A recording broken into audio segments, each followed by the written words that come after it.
Mic up, mic up. Better? I'm your father.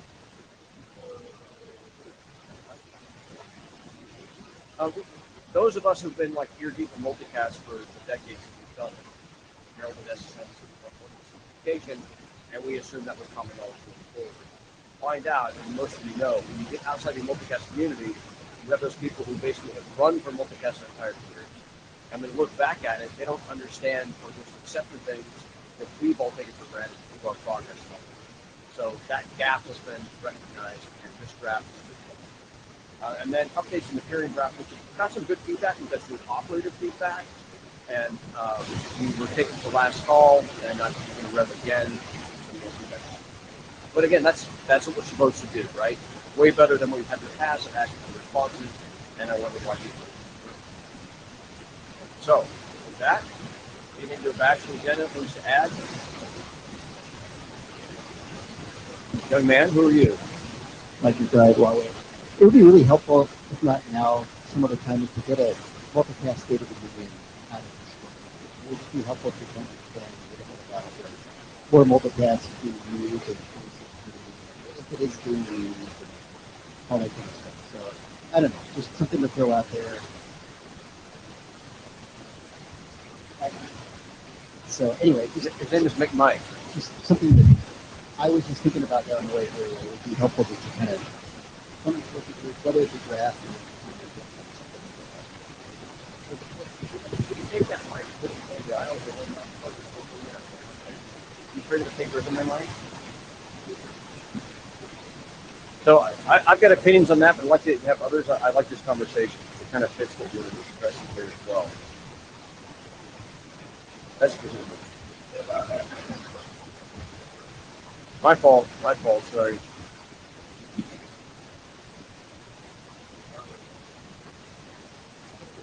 A little closer. A little closer. The trap door into the shark tank. There it is. How many engineers does it take? All right, a bit of a distraction there, but we go back to Mike's comment was this interest in some sort of like maybe testing. Anyone want to comment on that before I dive in?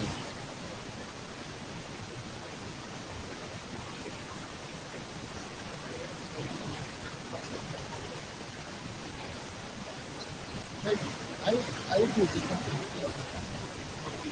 There is a bunch of technology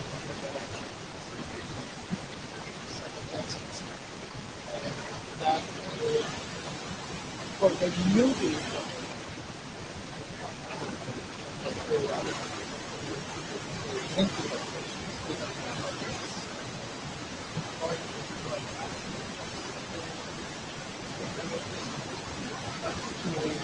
most people are readily broadcast.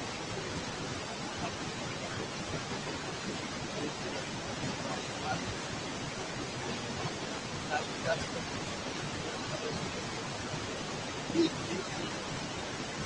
and I think it would be a lot of people that understood the development how it's definitely that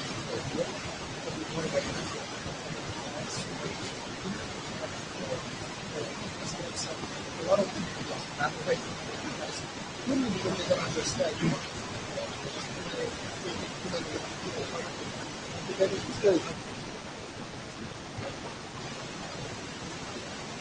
people are generally like relatively educated. They spend they just lazy.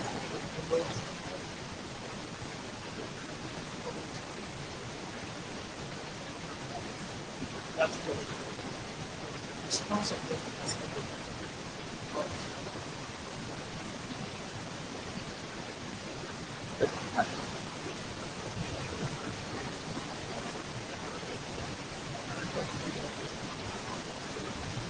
Responsible.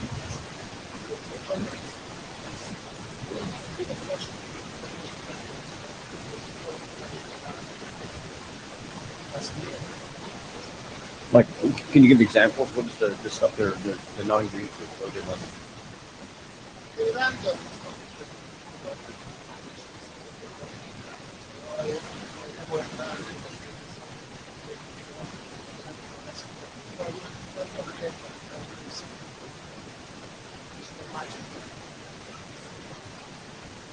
And then a lot, and then Bali capitals, a lot of state, political state, used to be originally not fundamental to the theory. But the fact that the government state is not necessarily I can put this state.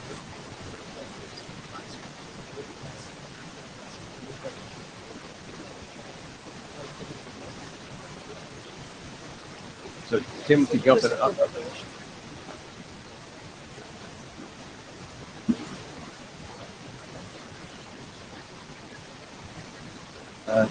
So, yeah, I think it could be interesting to do stuff like that. The draft I'll be presenting is kind of obviously stuff that might be stuff based on that. But it's I think there's a lot of things that have to do with saying in more years since so I think prejudice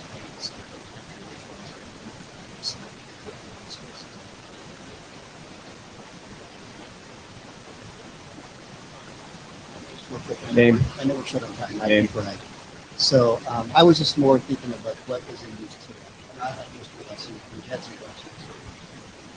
Just focus on what's in use today.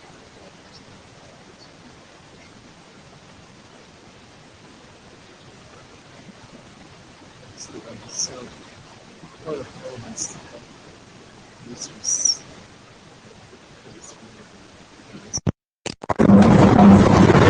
so there's some people use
started maybe 90%. People started always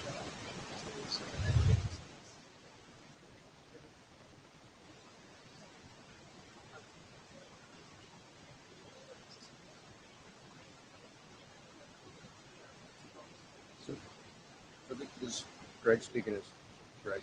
I want to address both these things. I'd say, Andrew, that you've got a bit of a niche perspective, like each one of us does, based on where we are. Right. Right. You get in the enterprise, it's all dynamic, right? So multicast has been a niche technology, and within multicast there are niches as well. And those requirements change. And what's interesting and where they're evolving is different niche perspectives. So to that point, I mean, what you're looking for is well warranted. I'm just wondering how successful something like that would be from this group to all that to address that. I mean, for example, your stadium today, and then it changes. You do this every year. You have to put that kind of stuff out. That's kind of a crazy requirement. Plus, we used to have a lot of operators. We do have some consistent contributors here to part of their business. That's great. But even that's representative of those who can and will participate in IETF. That's not necessarily what's really happening globally.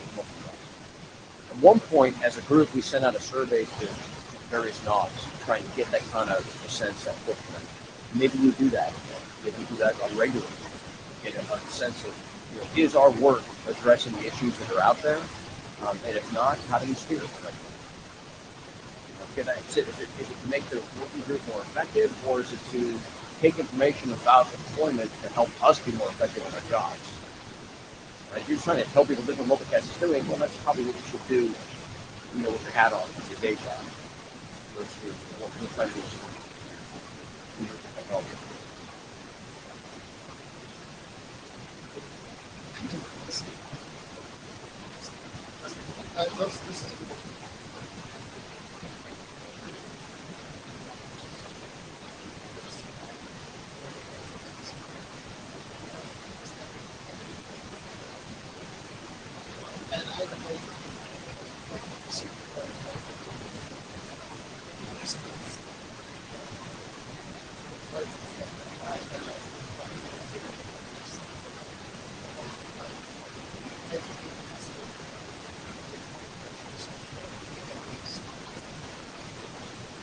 a lot of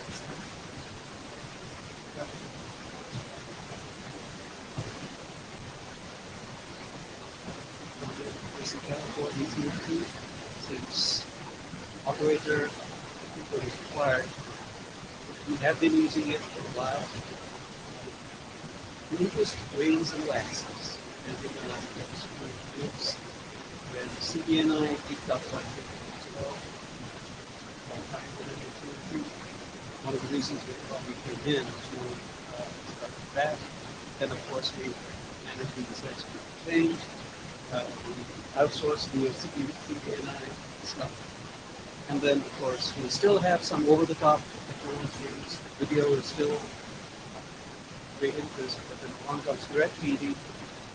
Still trying to determine what our next direction is. We keep getting information multicast is important, but not this year. So that's a constant refrain, and I apologize, but that's like in big so. Okay, we can actually continue on this, and I somehow I'd like to with about well. So can you get on to Increase B2? That's 13.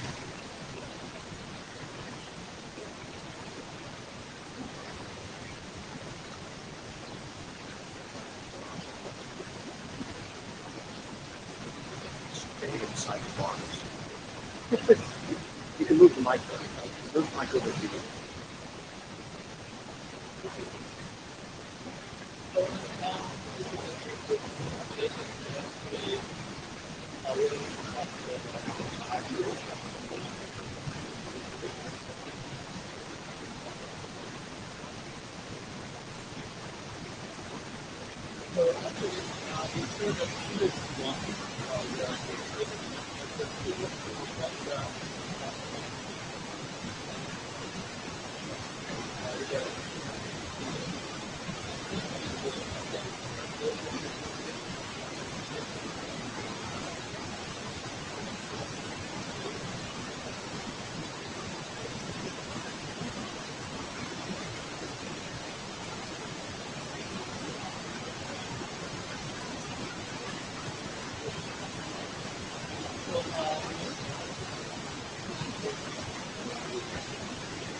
Questions in the document itself? So who here's read the doc? Thinks it's ready for last call. So there have to be okay. So it's something we can definitely take to the list. We encourage you to submit. Thank you.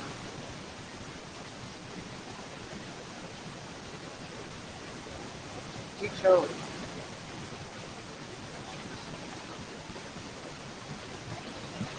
Your model search.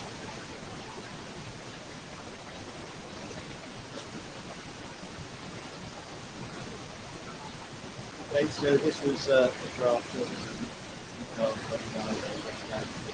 base goes to deadline this time. The reason that we wrote it was that there was a discussion on the list about the next item on the agenda, and there's some words added about recommending SSM, the responsible for controlling quite right to document. It's kind of institutional knowledge in this working group that we can look back to some rationale that exists in the original document. That's 10 years old. There's other policies of 569, of course, more back, so as well as that's 13 years old. So I think that the question is, talk about this a lot in the working group. Should we document it? This is a place that we could do that. You could also take on board something about current multi-class practices. Next slide. So the format of the draft at the moment, as Mike said, in a little way, it's a very short history lesson, but it introduces the general service model, talks a little bit about ASM and SSM, the protocols that have emerged. For those, that's our micro using more enterprise and operator. So understands that's the environment I'll be. The important part there maybe is the discussion about which of these protocols are being used and where, and what we would like to say about recommending their use, and in particular, from the thing that came up in the peering draft, what we want to say about SSM, including things like whether we want to use SSM for multi-source applications, for example, rather than ASM. So we've had a couple of comments already, one about a pointer to 3569, but we've got basically some open questions in terms of where you want to take this. So next and last slide. And those questions are: A, is this a useful thing to do? B, what sort of level of detail should we have in the draft? Should it have this little bit of context in there? Should it purely just be a statement about which protocols we recommend using or which models? And are we going to say something about SSM? And if so, what are we going to say? Is the title right? Maybe the title should be recommendations for SSM or something like that. Is it an informational or a BCP? And what exactly do we want to recommend? So fire away. Michael Abrahamson. So yeah, I've had some horror stories in my life with like Anycast RP MSDP between operators over the internet over exchange points. We don't want people to do that. And if I look around, like how to set this up, most of the documentation I could find at the time, and when I did a quick check just last week, is that there are some very excellent white papers from Cisco documenting exactly how to do this. They're excellent. They describe everything.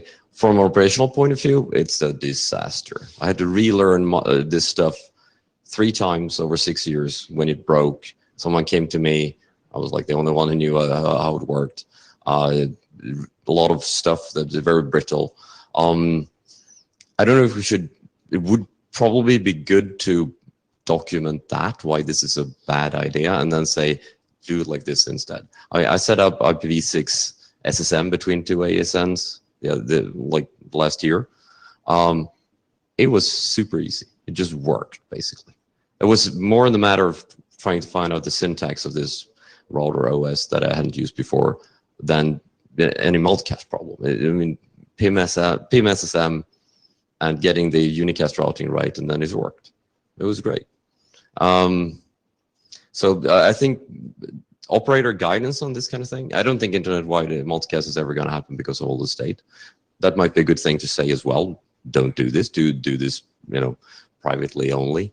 I don't know. But I think that these kind of, there are, in some IETF working group, there is operational advice coming out of the IETF. I think from here, there has been a lot less.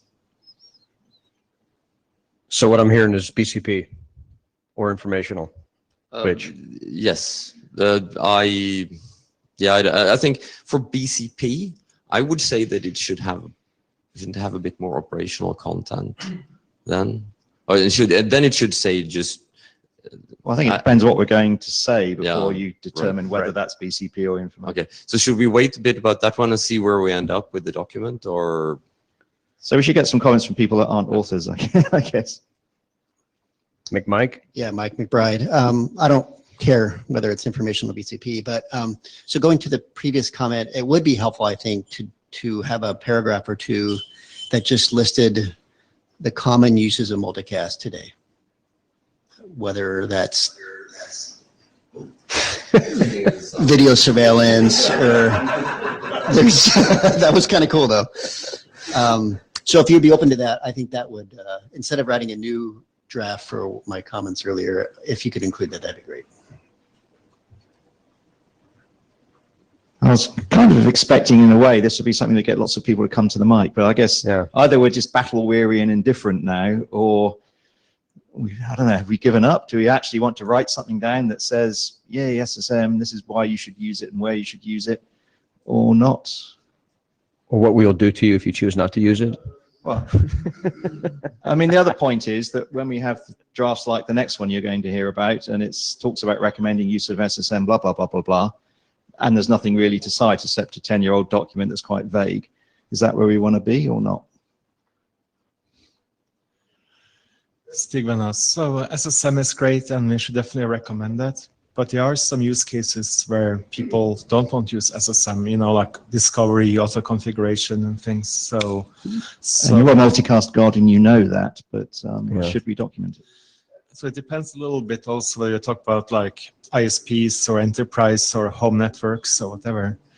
But I think if you can't just say SSM is great, use that. You need to say, I think, in what context and some reasons why you want to use that, or some reasons it doesn't always.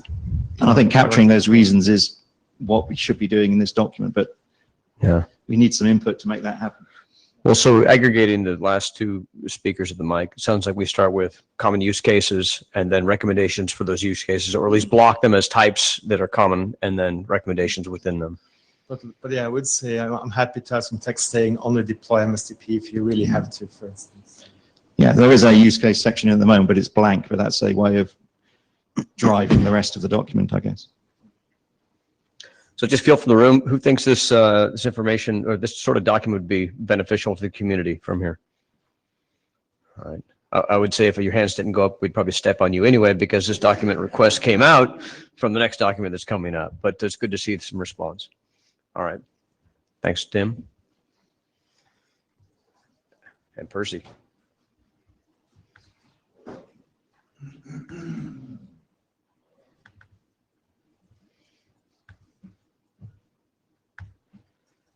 I just want to give you a bonus star for using color.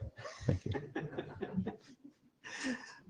Good morning. This is Percy Terrapor, and I'm standing in the box. Yes, I'll push the button here. All right. So we've been working this inter-domain peering draft for quite a while. Since the last meeting, we've had 2 last calls, and I'd like to go through what we've been experiencing. So during the Buenos Aires meeting, we presented version 2, which basically had responses to our last call. I've retained this next dashed item, the SSM protocol change, which was actually it turned out to be a pretty strong statement that says that in the case of peering, it is recommended to use SSM protocols only. That was a recommendation from Lenny. There was quite an extended bit of discussion that we had. Lenny wanted that statement in. We put that in, and that's what generated Michael and Tim to come up with your new draft. And then there were some assumptions added in section 1, some cleanups and edits, and then we uploaded that in March. And during the last meeting, we requested last call number 2 for this version. Next slide, please. So last call 2 was initiated May 5. Albert Manfredi came up with some small clarifications in section 3.1. We had some descriptive text in the figure where we said MBGP or BGMP. He wanted to make that a little more general. He wanted to state that it's an example, so we added that. And in section 4.2.1, it was an incorrect reference. He asked to change it to 4604, which we agreed to do so. Next slide. We made those changes, uploaded on June 1, and last call was initiated very promptly by Greg. Next slide. Last call 3, Michael came up with a bunch of comments. The first question was, why is PIM SSM recommended? That was what led you guys to come up with a new draft. And I still have some questions on how to reference that, which I'll come up with in the next slide. Second comment was, what do we mean by the term peering point? Asked for a clarifying sentence. And the third comment was, there were some other minor issues. When was AMT first defined? Actually, it was the 8th reference to AMT where we first described what AMT was, and he suggested that we add some references with the other 3 protocols in the draft. Next slide. So the comment resolution, comment 1, as you said in your draft, there is no RFC that exists how we compare the various multicast models, and that's your high-level abstract. My question is, when we state, based on Lenny's language, that in the case of peering, we recommend use of SSM protocols. Do we simply point to your internet draft as a reference? Do we add appropriate text in addition to that? And can an internet draft be acceptable as a reference? So I would like some guidance as to how to address that. Yes, yes, and yes. Tim Chan, I got halfway here and Greg was saying what I was going to say anyway. Yes, yes, and yes. If it's informational, you can point to, it's not like it's a normative thing. So I think that's fine. You can also mention there's 4607 and 3569 as things that were published years and years ago. There's discussion of benefits of SSM in there, but so you could mention them and this. I think that's probably quite fine. Okay, so how about if I work out the language with the 2 of you? Yeah, we can make sure everything's in sync with the draft in terms of the type of language that's used, I guess. But you don't have to, this doesn't have to wait for that draft to be published. You can cite it as a draft in the thing that gets published here. Okay. Right, then it just sits in the queue until the reference is actually published as well, and then they all go together. It can't progress on a draft. Yeah, Joel Yeagley, it would get marked as misref and it would sit in the RFC editor queue for a while. But like that, if it sits there forever, then we'll just actually use it. We'll just call that a reference to a draft, and then we'll move on. So we can break that log jam, but this is certainly acceptable. So just do it. Thanks, Joel. Stephen, I just realized, yeah, this draft talks about BGMP. Are there actually people using that still? We have some examples. You do? Okay. Yeah, we do. Yeah. Okay. BGMP? BGMP. That's an example for the. Wow. Okay. Which is lighting. Yeah, understand. I'm not sure how old it is, but it's. Yeah, or if there's bits going over All it. right. And I do have one question for your draft. When you were talking about the use of, or maybe descriptive use cases, maybe you could take up our particular use case for a peering point. Why would you recommend SSM-based protocols? All right, next slide. Second comment, we worked out a description with Michael. We suggested that a peering point is a location where traffic is exchanged between two networks. That was acceptable to you. Maybe we can add another sentence to say, well, some examples are N and IP, et cetera, et cetera. Okay? And the third question, I apologize, I still haven't had a chance to look through all the places where AMT is described. I'll work that out with you. Okay? Next slide. So the next steps, we'll add the changes as in concert with everybody.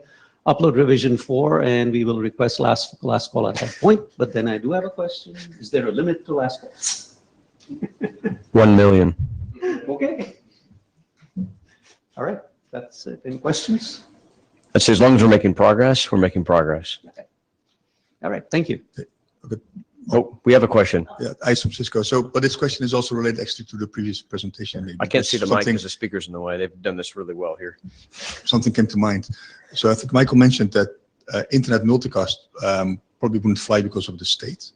Let's say if we would solve the state problem, do you think internet multicast would be applicable?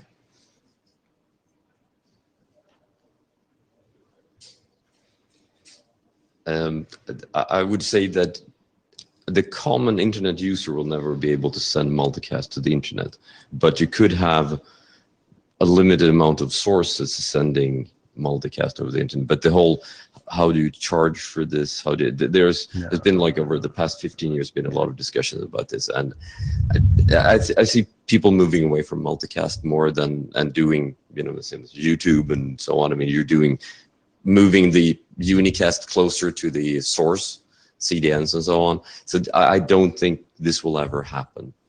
I don't think so. I don't think people are consuming media and so on individually. So that use case is actually going away.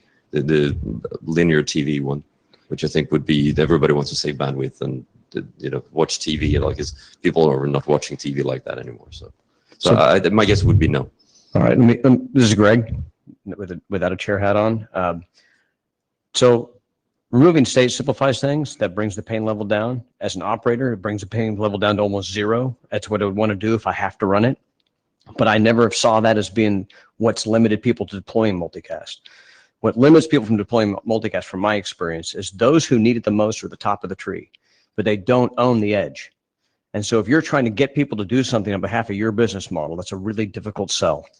And if I go way back, and you probably know my opinion on this from decades ago, when we went from DVMRP to PIM, we threw out the overlay. And when we threw out the overlay, we required hop by hop native deployment. And we stopped that model of, hey, talk to an endpoint, turn something up, and now you can get the service. And with AMT, we tried to bring that back. We tried to bring up a dynamic mechanism to let edge devices connect to a multicast domain without having to coordinate with everybody along the path. And removing that coordination should be a way to remove that barrier of entry so you can get it deployed within your network, get the content out to your edge, let people connect to it, and then expand that radius of deployment as the interest goes up. Now, to the point of use cases, I would say we have an often misrepresented consumer base when they say that everyone's going towards on-demand.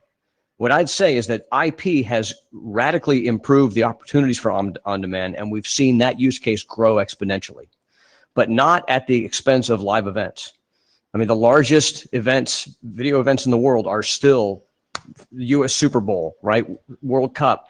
And every year, year after year, I hear the operators blow up, say, damn it, let's do it better next time. But it gets put on the shelf. And the next year, they do the same thing again, and it blows up in the same way.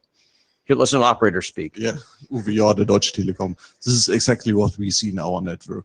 We have millions of subscribers which use multicast, and we're even going to expand our network for multicast.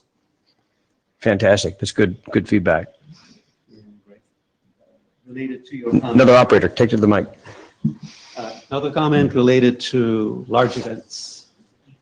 We are seeing demand where, again, people at a concert or Super Bowl or whatever, they want a bunch of information on their smartphones. And the use of EMDMS is, there's increasing interest for that. What is our connection with EMDMS? Do we have any? Well, remember, we're in ops, right? Okay. So by charter, we don't really design protocols here.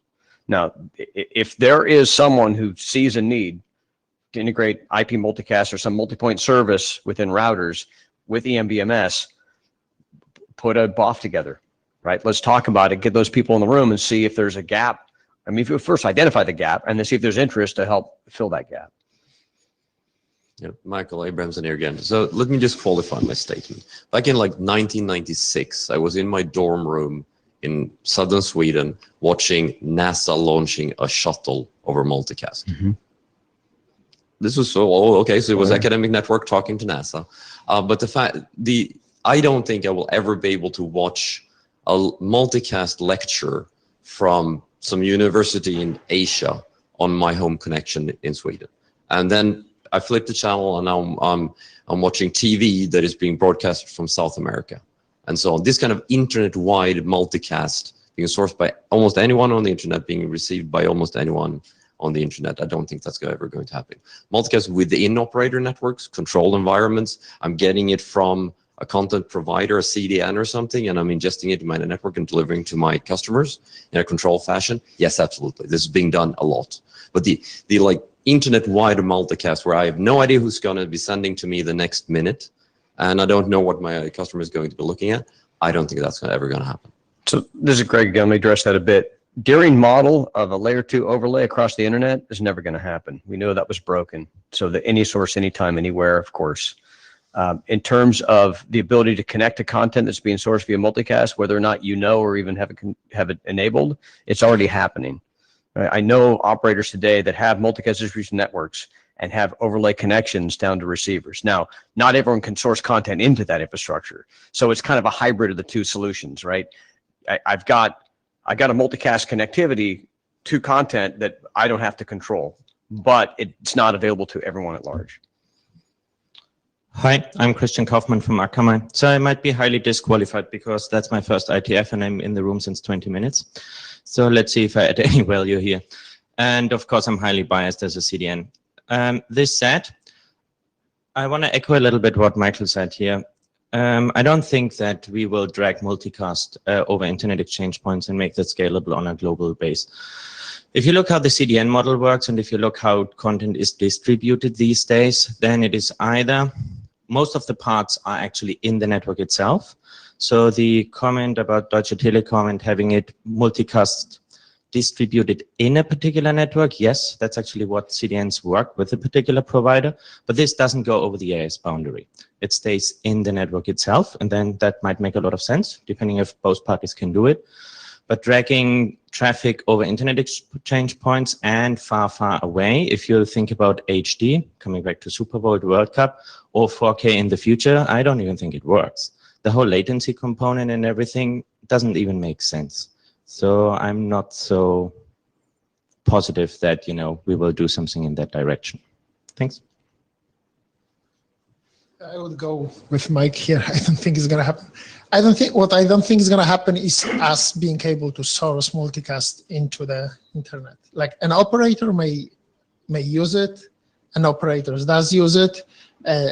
Me as an user, I may think I'm connecting on demand, but I may connect to something that actually used multicast to deliver the content to that point.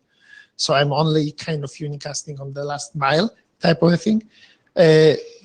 But yeah, there's just so many, like security, bandwidth, business. There's so many issues There's like, I would be shocked. I would be switching out of operator who would be allowing my peers multicasting traffic into that network.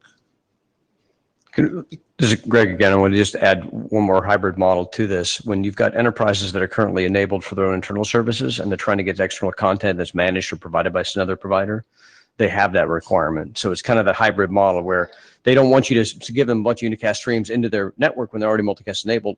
It doesn't take advantage of the replication infrastructure they have, first of all, but the big pain point is their upstream link now doesn't have the capacity to handle thousands of unicast streams now. So they want this kind of hybrid interaction. So, but this is really a model of how the internet's working anyway, right? We claim to have this IP end-to-end, but yet we've got NATs and we've got firewalls and we got hybridization of 4 and 6. And as this technology succeeds and grows, it splinters and gets more complex.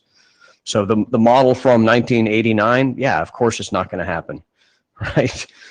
But we've learned and we've adapted and evolved, and pieces of it are moving forward, creating solutions and markets. All right, anyone else? Last slide. That's the end of the Mboned working group meeting. Just last Oh, comment. darn it. Glad that this work has generated some discussion. Yes, thank you. Absolutely. Thanks, everyone. Wait a minute. That means you two are taking over.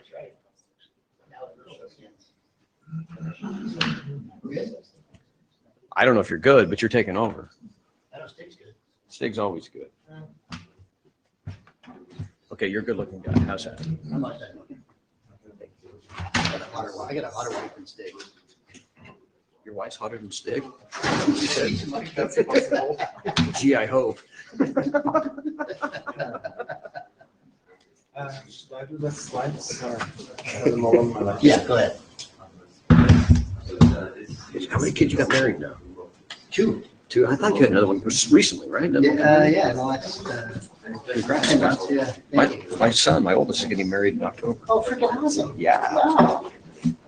We couldn't be happier. That's She's amazing. incredible. Right? Oregon girl? No, they both live in Bay Area, but she's from Seattle. They both went to UW, but they met down in the Bay. She's a Stanford PhD student, so we're not too upset.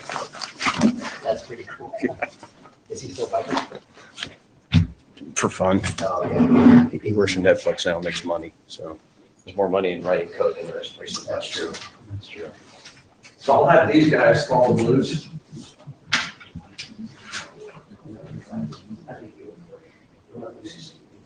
This isn't us. Do you have?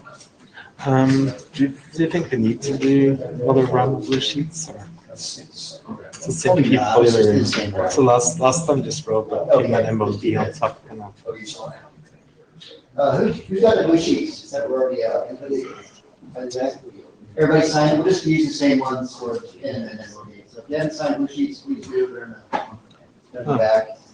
And have you asked for a note taker? No. Can you do that? Yeah, so.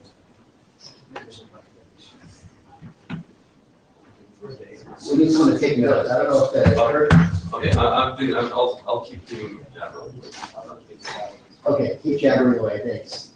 You want to keep it going, or how are you doing? Are you doing okay? Not the greatest, but. You getting the basics? I'm getting the basics, but I lost them. Yeah, we can help out with that.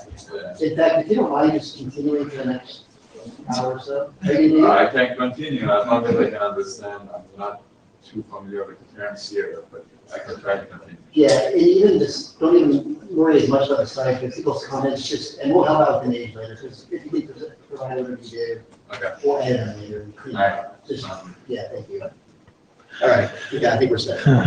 Get it. Okay, yeah, so this is the PIM working group. So we had just the Mboned and now we're turning to PIM. It's mostly the same people and the same topics, so it kind of makes sense to meet together. And this is the Notewell, which hopefully is the same that Greg was showing earlier. And this is our agenda. So I'm gonna talk a little bit about the working group status, and then various presentations, couple of working group drafts, and discuss other drafts that we might at some point adopt if we like them. We'll see what happens. So let's just talk about the working group status. So we got 2 drafts published since last IETF, explicit RPF vector and this hierarchical join attributes. We also requested publishing of the publication of the join attributes for Lisp. So we had last call here, and we also had people responding in Lisp working group and some changes, and the few people that responded were happy with the last version. We have this explicit tracking draft that hasn't progressed in a while. In the AD review, we got like several questions or open issues, so we need to see if we can get those resolved. And there's some drafts that will be presented today. It's the multiple upstreams requirements that's going to be presented. There's this source discovery draft that I'm working on. I'm one of the authors, and I'm planning to do a new revision of that. I feel like it's mostly done, but I could need people to review it. So if anyone could read the draft and post some comments on the list, that would be great. Then we have some Yang models.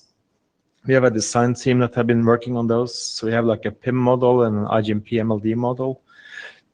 And we also have a new model for MSTP that will be discussed today. So I'm not sure exactly what we're going to do with the Yang models right now. They are pretty much complete, but they also have dependencies on other models for routing and so on. So we can't really publish them until those other models are stable and maybe about to be published.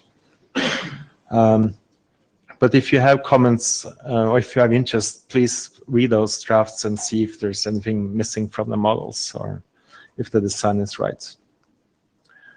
We have a DR improvement draft that will be presented today, and that's pretty much what's happening in the working group right now. Then we have some new work that people will present. Any comments or questions? All right, so let's see. Is Luis here? I think the presenter had to step out for a little bit. Let's continue with Dave Allen. Is Dave Allen here? Yeah, he's here. Oh, yeah, all right, yeah. Okay, cool. Let's see. There it is.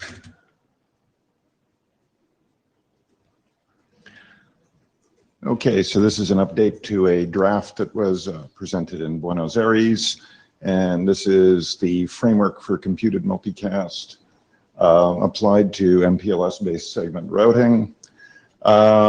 It's being presented here because the Spring guys and you folks talked, and I believe people concluded that if it was going to progress, this would be the place where it made the most sense. So since I presented this at IETF 95, the framework draft itself has just been updated to include a couple of clarifications, but we've also published 2 drafts that describe the required IGP extensions, one of them for OSPF, of course, and one of them for ISIS, and I'll be presenting those in the relevant working groups during the course of this Berlin meeting. Thank you. Next chart, please. So as a quick recap, what is this draft about? And what it is it's the application of computing to determine what the topology and routing of a multicast segment is in an MPLS-based segment routing network, and how unicast tunnels can be used as part of the multicast tree construction such that we can minimize the overall amount of state that's deployed in the forwarding databases in the network elements. The draft itself describes the terminology, gives an overview of the overall approach, describes loose and specified multicast distribution trees. A completely loose tree could be considered to be analogous to constructing ASM from computed source-specific primitives, and the specified multicast distribution tree could be considered to be analogous to source-specific multicast. It describes the algorithm that is used and the FIB installation procedures that would go with it. Next chart, please. So what we're describing is an architecture where a multicast tree is a combination of the roots and leaves and replication points, and we use the pre-existing unicast tunnels to interconnect these points. And the notion here is that the actual routing of the tree and the location of these points that actually have to install state has been determined entirely from applying computation to information that's available in the interior gateway protocol. And to do that, we augment the interior gateway protocol with a couple of TLVs to advertise what I would call registrations or interest in participating in multicast. Now, you get a bunch of benefits out of this. Like, there's a reason we're doing this. First off, when there actually is a topology change, it's a minimum of messaging to synchronize the overall network. It is just whatever links went up or went down, because all of the information to converge multicast has been distributed in the IGP in advance. We've significantly reduced the data plane state. The example I like to trot out is that if I've got, you know, for example, a tree with a root and 5 leaves, no matter how big the network, only a maximum of 10 nodes would need to install state, because in the absolute worst case, I would have the root installing state, the 5 leaves installing state, and I would have 4 nodes that needed to install replication state. If you actually do the math on probabilities, it probably comes out to somewhere around 7 instead of 10, but there you have it. We can minimize the bandwidth requirements because we're doing minimum cost trees to make this thing work. We're going to get unicast recovery from most failures simply because we're using unicast tunnels, we're able to use ECMP, etc. And one of the things I like about it is this is a straightforward reuse of the existing MPLS data plane. We can do this without having to change the data plane. Next chart, please. So we're doing this actual tree construction by a tree pruning algorithm, and we apply a series of steps to the shortest path tree between the root and the leaves. Now, the thing is, we are producing a minimum cost tree, which is nominally an NP hard problem. But what it turns out is, playing with this for a long time, turns out there's 2 classes of prunes. There are things that are absolutely obvious in terms of that, you know, no matter what order you do them in, they would still be correct in terms of proceeding to simplify the topology to determine the root, replication point, etc. of the tree construction. And if you fully resolve the tree using only those prunes, you know you produced a minimum cost tree. This will sort out about 97% of your leaves. For the 3% that this does not resolve, you have to do sort of a best guess. And if you do a best guess, then you need to go back and you need to audit those leaves once you've completely resolved the tree to check the tree for correctness. Now, as it turns out, it's only a very small portion of those that actually need a correction in terms of how you install state to make it work. But the combination of this fact that most of my operations will fully resolve a tree, and in the fact that as most nodes are actually going to determine fairly on that they don't need to install state in the first place for a given tree, because there isn't even a possibility of them being a root, a leaf, or a replication point, you can substantially reduce the computation requirements to do this, and you can start seeing near real-time convergence. Next chart, please. Now, we have both loose trees, which all I have done is a loose tree is a single multicast segment, which is a kind of an overloaded term that's actually defined in the draft, where only the root and the leaves have been advertised in the interior gateway protocol. And the computation applied to the interior gateway protocol, you can fully determine the tree. Now, this is the basic building block for any source multicast, because all I do is I will have one group, I will have multiple nodes advertise themselves as roots in that group, multiple nodes add themselves as leaves in that group, and the required connectivity is just filled in. There's an existing exemplar of this mode of operation in 802.1aq shortest path bridging, which has been deployed quite successfully in numerous networks. Unfortunately, not by my company, but that's from a previous life. And there is a specified tree, which is simply a concatenation of computed segments that can be specified to any degree of granularity from a link to, to a complete network. But what we do is we simply advertise a list that describes the nodes that would have a role in that tree, whether they're a root, whether they're a leaf, or they're a waypoint. The waypoints themselves become single points of failure, but there's a very simple remedy for this. If you lose a waypoint, the previous waypoint simply inherits the leaves that were concatenated off the subsequent waypoint, and you use computation to fill things in. So, and next chart. So the IGP changes themselves that are in the drafts that we've brought forward new to this IETF are very straightforward. We need basically three types of TLV, one that advertises the compute capability and the algorithm used. And we've laid this out simply so that it's an organizationally unique identifier, an algorithm tuple, so people can go and define their own algorithms and sort of play with this thing. There is the SID group binding TLV, which is basically how ASM membership is advertised into the routing system. And there's the pin tree descriptor, which is basically a list. And if you actually overflow the maximum TLV size, just start another TLV, because the ordering of the list doesn't matter. It's simply defining a list of things that participate in the tree and sufficient information to define their relationships.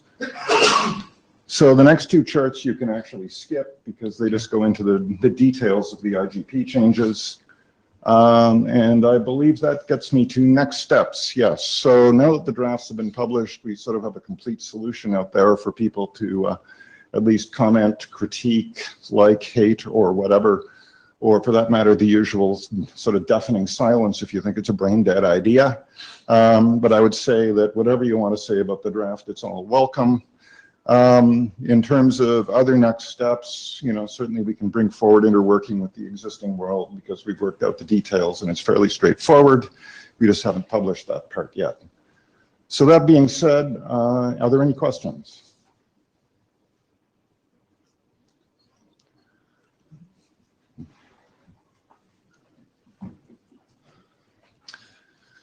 Hi, Francisco.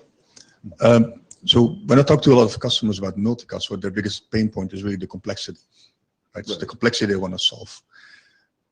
I'm not sure if this is really making it any simpler compared to what the options that you have today, even like PIM or like MLDP or RCPT. So this is where I might doubt this here. Okay, well, as an exemplar, there's been lots of discussion on how the operationally simple shortest path bridging is, and this is exactly the same class of changes to the control plane. So I would point you to that as an existence proof that this solution is actually quite simple to deploy and spool up. Well, I would say there's still tree building involved here, changes to the IGP, although you can reuse the existing MPLS data plane. That's a good thing, right? But if we really want to solve it, let's take it one step further and really get rid of tree building completely, right? That too. Tim Chan, a couple of questions. The first one might be very naive. What's doing the computation of all this? Whatever does the Dijkstra's in individual nodes, or because of the fact this actually minimizes the amount of state that has to be pushed into the fibs, you could abstract it away in sort of an SDN type environment if you wanted. Okay. The second question is this, do you envisage this being used in a highly static or quite a dynamic environment? Presumably the more dynamic it is, the more problematic or this becomes, perhaps. Yeah, because you are flooding changes to multicast membership in the IGP. So the whole idea is you have no idea what the topology changes will ultimately result in. So you're pre-positioning state to make the system very responsive when an actual topology change occurs. So I suspect there is a tipping point where adds, moves, and changes to your network are starting to overwhelm your routing system. But yeah, I guess, it's from Isa's question as well, I guess there needs to be, I haven't read it in detail, there needs to be something in there that discusses the trade-offs in using this against not using this, and that type of guidance would be perhaps useful. Okay, I will take that as good advice. Are there any other questions? So Dave, just what people are thinking. So you have other drafts that have been accepted within the within other working groups, right? This is all individual submission at the moment. Oh, I see. Okay. There are no working group drafts here. If I understand correctly, the Spring folks think if this was to go forward, at least the framework draft was to go forward, it would have to be adopted here where the multicast expertise is. And of course, OSPF and ISIS, they wouldn't adopt the changes unless you guys took the framework draft forward. I see. Because they wouldn't have an anchor in reality. Are you presenting these in? Yes, I am. Okay. So that would be my understanding of how this would progress. Yes. Is that Jim would adopt it, and then OSPF and ISIS would consider taking the other changes forward. So it's kind of a package deal. Yeah, I was also going to say, there's hopefully people in this room that, have some thoughts on how to build trees and cope with, various issues and so on. But we also need Spring to, that has like the segment routing background to be part of it. So. Well, I mean, the nice thing to me is that I've got this a priori existing full mesh of unicast tunnels. I actually have the same thing with LVP, and so, this thing would be extensible into that space as well. It just takes advantage of it. So I have a technical question. I need to read your draft in more detail, but is it like deterministic in a sense that there's like one solution so that you can have different routers doing their computation on their own, or do you need like more like a centralized computation in one point? You need to ultimately get to one solution, but it can be done in a distributed fashion. Okay. But yes, it is.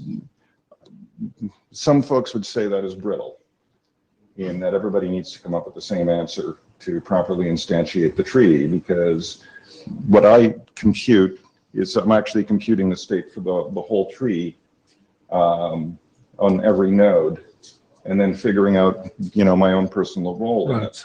The thing is I have lots of early kickouts in the computation.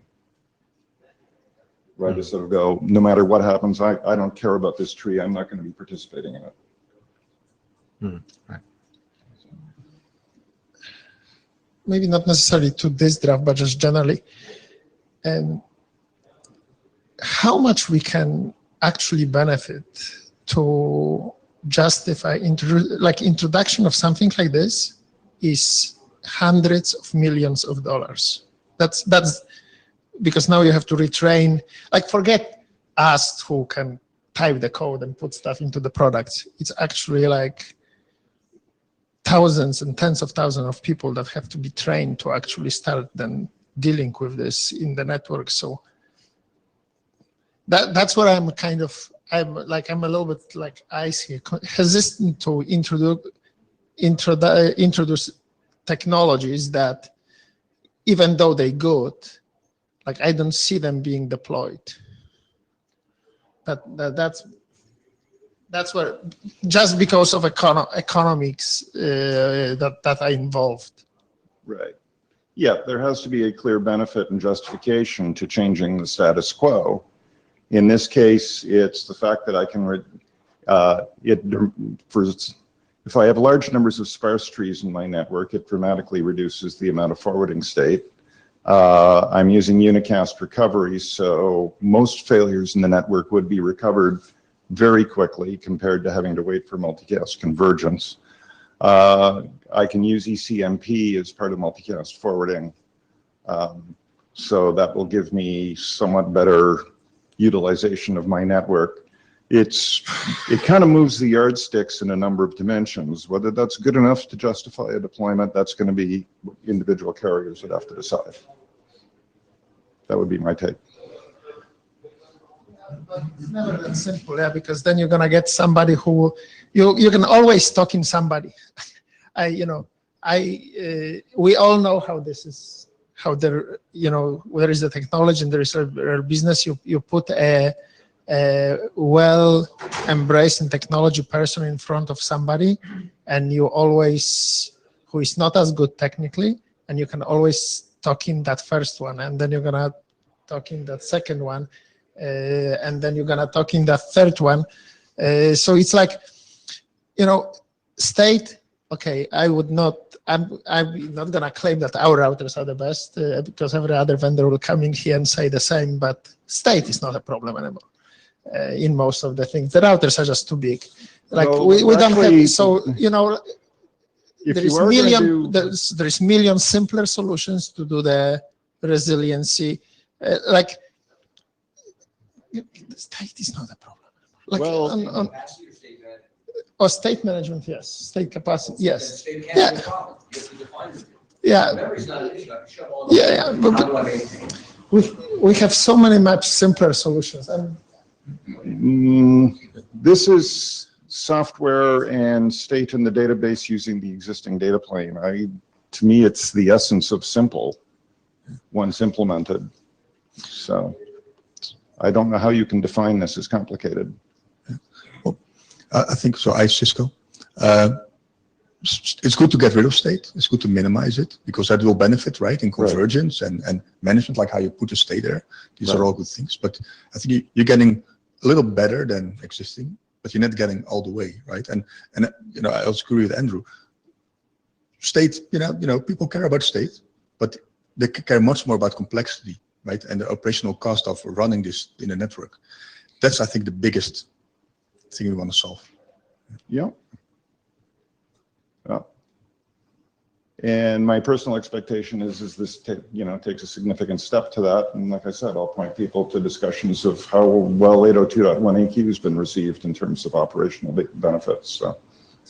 Yeah, so just to be clear, I'm not saying this is a bad idea. What I'm saying is there is a lot of cost. And I think if we're introducing something like this, how you better have a really good backup of why would we do that, because there are things that are happening for multicast in different groups that simplify a lot more than that, and then we, you know, then we're gonna have this dilemma and what we're gonna do and how we're gonna deal with it. Right. Well, we had this discussion at the last IETF, and my take is that control plane complexity technology trends tends to be kinder to than data plane complexity. And that's where we sort of agreed to, we didn't agree on that point, so we left it there. So, any other comments? Okay, well, thank you very much. Okay, so I'll just hold on then. So Dave, I'm assuming, okay, so you presented this for the first time in Buenos Aires, right? And at that point, we agreed to, I'm assuming that you're wanting to have this adopted by the PIM working group. I would like to push for adoption. I'd like to see some more discussion and, you know, some feedback from the group before I would ask for adoption. Okay, okay. You know, I'm a good, you know, we're good doobies as far as the IETF is concerned. Okay. So was it ever taken? I don't think it was ever taken to the list, right? I mean, I don't remember seeing an email on this. We haven't asked for an adoption yet. So far, we've just introduced it. Has there been anything taken to the list though? Like, have you emailed and said, hey, when I published the IGP drafts, I just solicited comments on the list. That was about 2 weeks ago. But yeah, I was going to say that the mailing list is like really quiet in general. It would be great to get comments and there. So please request comments. And if anyone, if you have any interest, please read the draft and provide comments on the mailing list. Because so far I've only gotten, you know, some private feedback, but I haven't seen any public discussion where like we could really air it out. So should he do that or should we do that as a follow-up to this right here to try to solicit feedback? I mean, you can ask yourself, but if it's all quiet, you know, I'm happy to send an email to, you know, try to. Like I said, I posted soliciting comments about 3 weeks ago. Now that, seeing as I'm sort of doing the world tour thing at this IETF, going to OSPF and ISIS, etc., it might be an idea if you put a little reminder out there. Okay. So I'd appreciate that. Okay. Great. We just don't want this to go on for years, so it's helpful to kind of. It's okay. I've got a best before date for this. Okay, all right. I know when I'm beating a dead horse, and I'm not there yet. Okay, very good. Thank you.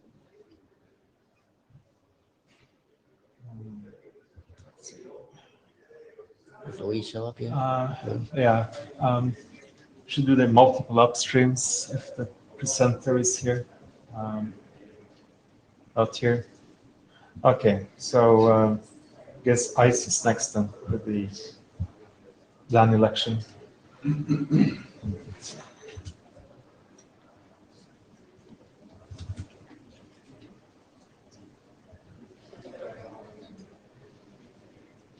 What's going on? Huh.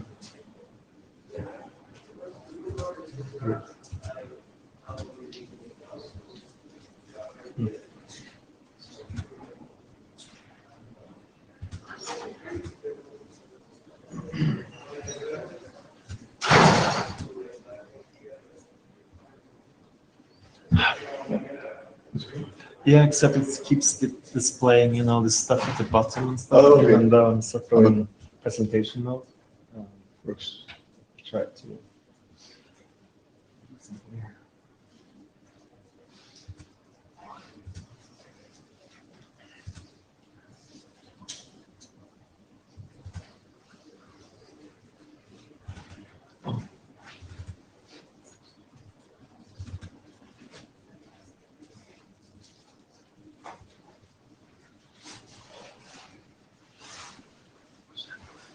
I don't know. That's a good question.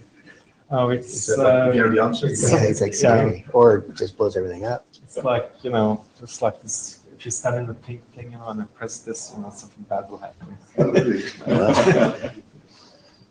I guess we'll just have to go on like this. I'm not sure. We can switch to mine if we need to. Yeah. But I guess it works. Yeah. Don't want to reboot and stuff. Yeah. Okay. Okay. Okay. So Okay. Anyway. Yeah. Sorry. So ICE from Cisco. So so this is about MLD LAN election, and as you notice, this is an individual submission that was submitted to the BEAR working group. That's because this is actually a problem that we wanted to solve in the BEAR working group. It's the BEAR working group that actually, you know, identified this. So that's why it was presented there first.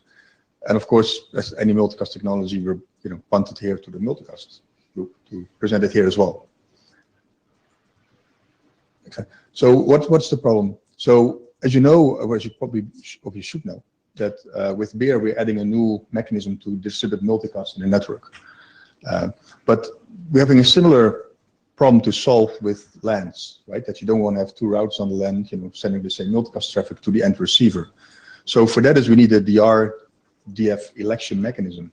Now, PIM actually has that mechanism built in, but, you know, is it beneficial to now deploy PIM for DF election if you're also doing BEAR, right? And if you want to get rid of PIM, you probably don't want to do that. Also, PIM DF selection is based on RP reachability, and with BEAR there is no RP, right? So we definitely want to have changes there. Now, also, if you got more, you know, multicast protocols, do you want to add DF election in each protocol separately?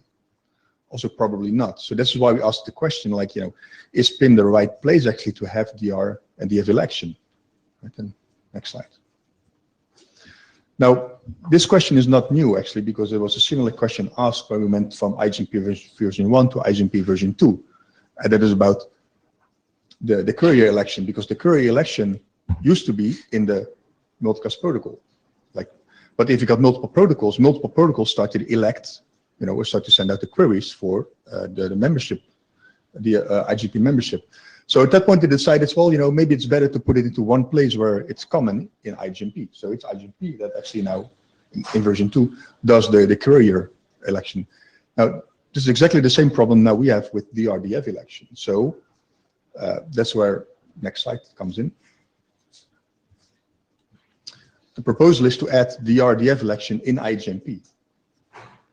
And where the overlay protocols running on top of that, either being PIM and BEAR, can benefit from it. So there's a single place where this election happens.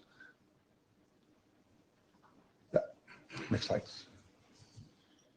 Now, there are some things in IGMP that could help us do this already. That is with the courier election, because there is a single courier being elected on the LAN.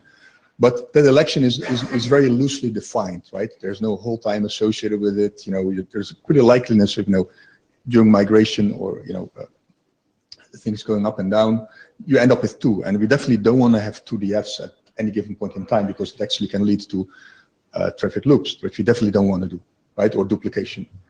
So the query mechanism is, we don't think that's good enough for DF election. Yeah. So what we really want to do is a group-based DF election. Oh, by the way, I'm just talking about DF election now, because actually if you do DF election, the DF is always the DR as well, right? So if you elect a DF, it's going to be the DF and the DR. Right? So when I say DF, I also mean DR. Now, we also want to do better than we have today, and actually there are already drafts now. I think the next draft is one of those that actually modify PIM to do group-based DR election. Well, obviously that's what we want to do immediately here as well, right? So we want to be able to load split the traffic over multiple routers. So we want to do a group-based DF election. Now, other working groups will try to do the same thing, like an EVPN. There's also a group-based DF election. So the proposal is to use highest random weight over the candidate DFs in a function with the group, and select the DF that has the highest weight. Right? This is a mechanism that is also used for ECMP election mechanisms, right? So that's what we want to do. So we can actually load share, the multicast traffic over different candidate DFs, which is quite beneficial. Now, if we make sure that each multicast router on the LAN has the same list, then this election mechanism is the same for all of them, right? So we know if they all have the same list, then there's no duplication happening, right? So that's why actually, the focus went on in this draft is, okay, how can we make sure that every router operates on the same candidate DF list? Next slide. Now, in order to do that, what we're introducing here is an IGMP hello mechanism. So an hello mechanism to discover other multicast routers on the network. Right? Based on that, we create a neighbor list. You know how to do that. And of course, we can add all different attributes, to that. And there's like a learn flag that we can set to, to speed up the learning of new neighbors when they come up. But solely having your DF list based on this IGMP list, we don't really think it's robust enough, because what happens if an hello is missed by a router? Then it may actually take him the whole hold time period, or let's say the retransmission period, for him to get up to sync. During that time, you may actually have duplication and looping going on, right? Or especially, which is even more of a concern of me, if when neighbors time out, when somebody goes away, timers are not very granular and routers, right? So they can expire at different times, and when they expire at different times, now your list is inconsistent, and now you may actually run into duplication and looping. Right? Next slide. So here's the proposal, which is kind of the, which I want to get your feedback on. What we do is, based on the hello list, we elect a designated announcer. So it's not the DR, but a designated announcer. It's a designated announcer that actually takes the PIM hello list and computes a list of candidate DFs and sends that on the LAN to all the routers. And that's the list all the routers will operate on, right? So since that information now comes from a single place, everybody pretty much now gets it at the same time, and it's the same, right? If changes are made to the list, if neighbors go down, it's a designated announcer that's going to respin a new update to everybody at the same time, right? So we're much sort of shielded from timers here, because it's really only the timer on the designated announcer that defines when an update is triggered, right? It also gives us more features, like the designated announcer can use other mechanisms to sort of prune the list and only provide a subsection to the network. Right? But that's what the focus is. We really want to have like a single person, responsible for sending out the list that everybody operates on. What we also do, since we use the hellos to know who everybody is, but if you know who everybody is, we can also make it reliable. So we also add sequence numbers and acknowledgements in order to do it reliably. So if I send in the new designated announcer list, and I know a particular neighbor did not respond, now I can actually retransmit and very quickly recover from missed hellos. So can I ask you a question? Yeah, So sure. have you looked at the DR load balancing draft? It's expired, but we worked on this some years ago, which basically, it doesn't have the last part, but the 3 first bullets, that's exactly what is done in that draft as well. Yeah, I know about the work, but let's say I want to make it, because this is part of PIM Hellos. Yeah. And if I can, pull some of that stuff in here. Yeah, no, I'm just thinking, it might be, even though it may not be the PIM protocol, it might make sense to use, some of the same algorithms. And if you think, whatever algorithm works the best, then that's probably the best solution, maybe in both cases. I'm But, open to suggestions. yeah. Also, in the for the DR load balancing, we had some discussion about what hash functions to use and stuff, and we couldn't really decide on like which one is the best. And I see you are proposing one here, so I wonder if that's something to consider for PIM. But yeah, because I'm proposing this because there's an EVPN draft talking about the election, where they're using the same thing. Okay. So it's where sort of stolen from. Right. Yeah. So I remember also we talked about using the BSR hash function back then, and figured that it doesn't work that well. Just the distribution is not like linear at all, and so it could be interesting to see how good this is. But yeah, it's great that it's already being used for other purposes. So. Okay. One more slide here. Yeah. So as I said, so since there's a single router responsible for advertising the list, it's very more likely to be the same on every router.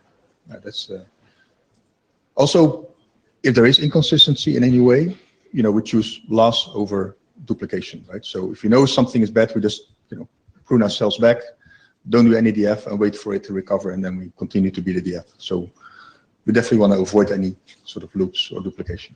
Yeah. Next slide. So as you may have seen in the draft, I just wrote down the procedures. I haven't really added the packet formats yet, because once we agree on the procedures, then the package formats, that's much simpler to add. So we'll do that in next revisions. As I mentioned also, so this work is really driven by the beer requirement, right? Because beer is that other multicast protocol that we're adding, right? That we want to use this mechanism for. Obviously, feedback is really appreciated. And if you want to contribute to the draft with great ideas on any kind of load balance, mechanisms or algorithms, feel free to ping us. Questions?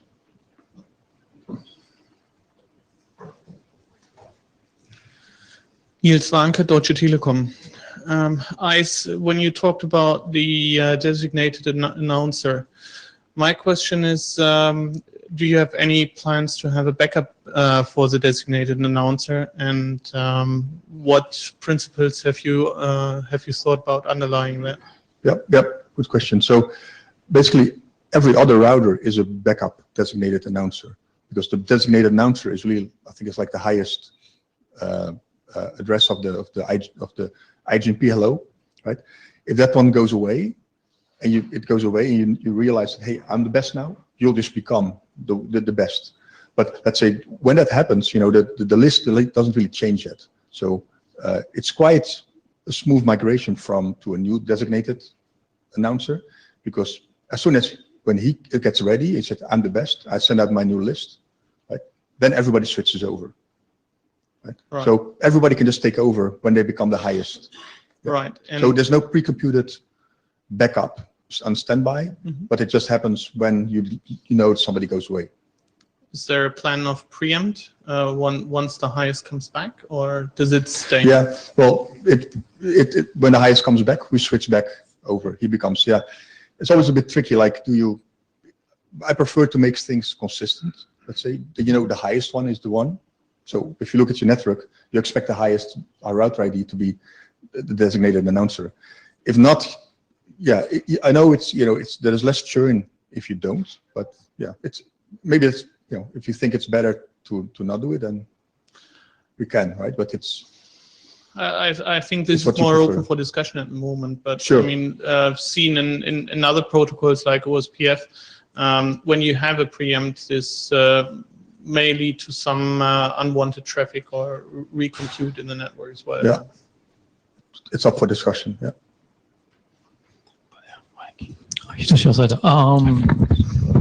You said you use group address-based selection. Why don't you use source address-based or source and group address matching? Yeah, it's probably something we should add to the draft. So I was kind of focused on group membership, but for IGMP version 3, right, we can also take the source as part of the key. Yeah. So you mix the way to. Yeah. So as part of the highest random weight function, we can add the source as part of it as well. Potentially, we can add that. Yeah. And the second question is about acknowledgement.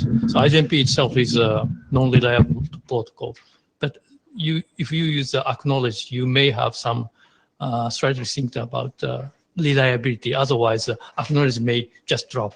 So how you guarantee the acknowledge can receive successfully or not? Yeah. We're gonna put some more updates for the next revision to explain it a little bit more. Okay. But we just use very simple ACK-based mechanism, right? I send you an update, and if you don't acknowledge, right, I know I do some timeout and I send it again.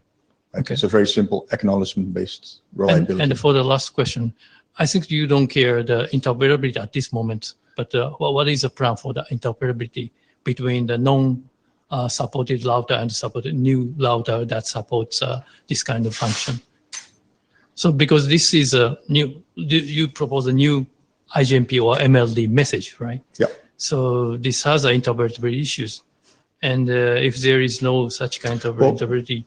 Yeah, well, there's no interoperability issue within MLD or IGMP itself, right? Because we leave the existing functionality as it is. Maybe you don't care the host side implementation, right? No, exactly. So, we don't care about the host. Yeah, only the router side. But Only even the router side. for the router side, you may have the Well, interoperability. there is that. That's true. That let's say there's let's say when there's a PIM router, and we're adding a router that supports this to the network. You don't want to get into a situation where both come to DR, right? So there is a little bit of interoperability issues there that we need to be sensitive about. Well, actually, I'm positive to propose this kind of idea, but adding the new message or adding new types seems a little bit harder for the current stable implementation. So we may have a chance to start the discussion about something like IGMP v4 and v3. No, don't do that to me, please.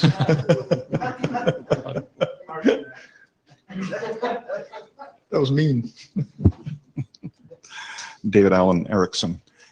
Okay, so yeah, I remember it was, I don't know, a year, but 18 months ago where we, I think it was in beer, the discussion is that the proliferation of designated forwarder selection mechanisms was getting a bit silly because we had them in Trill. I know we had one in SPB EVPN and PBB EVPN, etc., and the basic EVPN drafts. And it would be nice to try and, just sort of address that problem.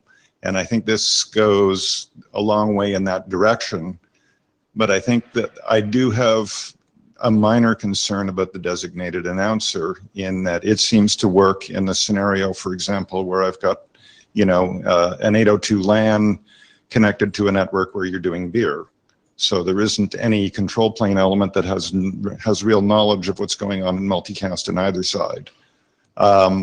But there are other approaches, for example, SPB EVPN, where through BGP, we know who the candidate set is, and that's a reasonably reliable mechanism of knowing about the candidate set of designated forwarders. So part of me is sort of saying, well, you've got this toolbox. It would actually be nice if we put together a framework where we could pull together the best in breed components, like, for example, your prime number based selection algorithm that you've mentioned. If we could sort of understand the merits of each of the pieces separately and then figure out under what circumstances we adopted them to produce a minimum of moving parts best in breed type solution. I think that would be a really, really good way to go forward. Yeah. So yes, I'm definitely want to reuse as much as that's been researched out there, like with EVPN, right. But they're very much tied into BGP, right? We don't want to have a dependency on BGP. Right, but the thing is for the solutions that have BGP, introducing yet another system doesn't make sense. So the question is would there be piece parts we could put together depending on the deployment scenario? Yeah. That's my thinking. Okay. Thomas Eckert, Cisco Systems. This might just be a note because I haven't seen the word, but IGMP snooping, if I understand it correctly, hopefully this should be fully backward compatible and not require any changes, right? Correct. So it might be good to make that claim in the draft because those would be used. Totally. And actually there was a comment that was made, I think, in the working group by somebody about how the switch learns that there is a router connected to it.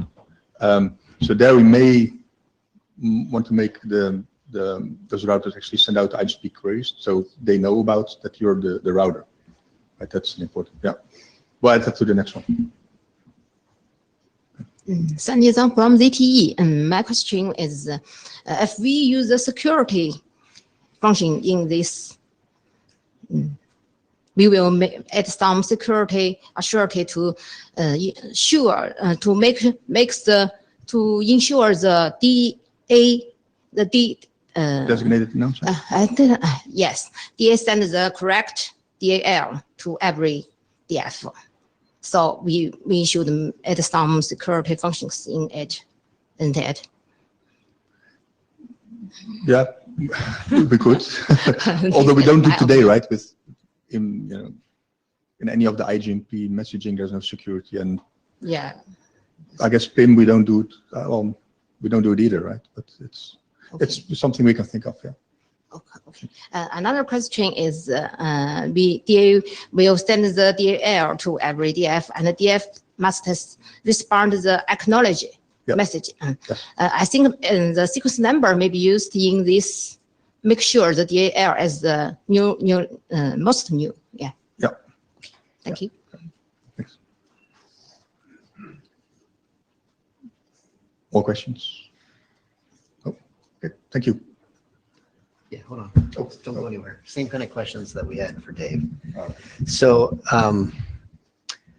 Stig and I both are a little unclear as to your comment about this being submitted as a beer working group document, since there's IGMP extensions that are being proposed. So what's your feelings there? Okay, so in the Beer Working Group, actually there are multiple drafts, like OSPF changes for beer and ISS changes for beer, and I think it's Alia who proposed to do the work there and have like a dotted line, with the actual working group where it belongs, because that's where mostly the focus is and the energy, to complete that work. Now this is I think it's the same. Let's say although it is more generic, maybe because this can be used by any sort of overlay protocol. Right. But the energy is in beer to take on this work.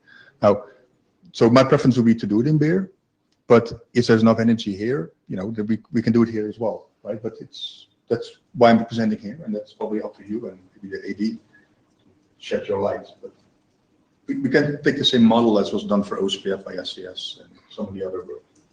So this is Greg from Cisco, and speaking as the beer working group chair.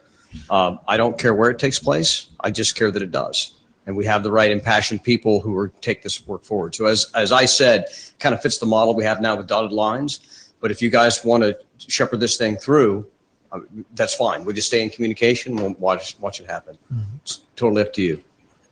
Yeah, at least some of my concerns are, one is that it's very similar to the DR load balancing we are working on in this working group. So, and it makes sense that if they're almost the same, that they are pretty much identical. At least, if you find out it's really good to do it in a certain way that works better than the other way, why shouldn't we make them the same? Or if you implement one of them, it might be easier to implement the other as well if they actually behave the same. So are you suggesting that the drafts merge? Maybe. They're trying to solve different problems. No, they solve the same problem. Well, I would say. I think the DR load balancing draft for PIM, it's only the DR. Yeah. Right, it's not the DF. Right. Yeah. So the only difference though is that you're saying, that you're not just selecting basically the last hop functionality, but also the first hop. Right. But the election mechanism you're proposing, I would say, is the same.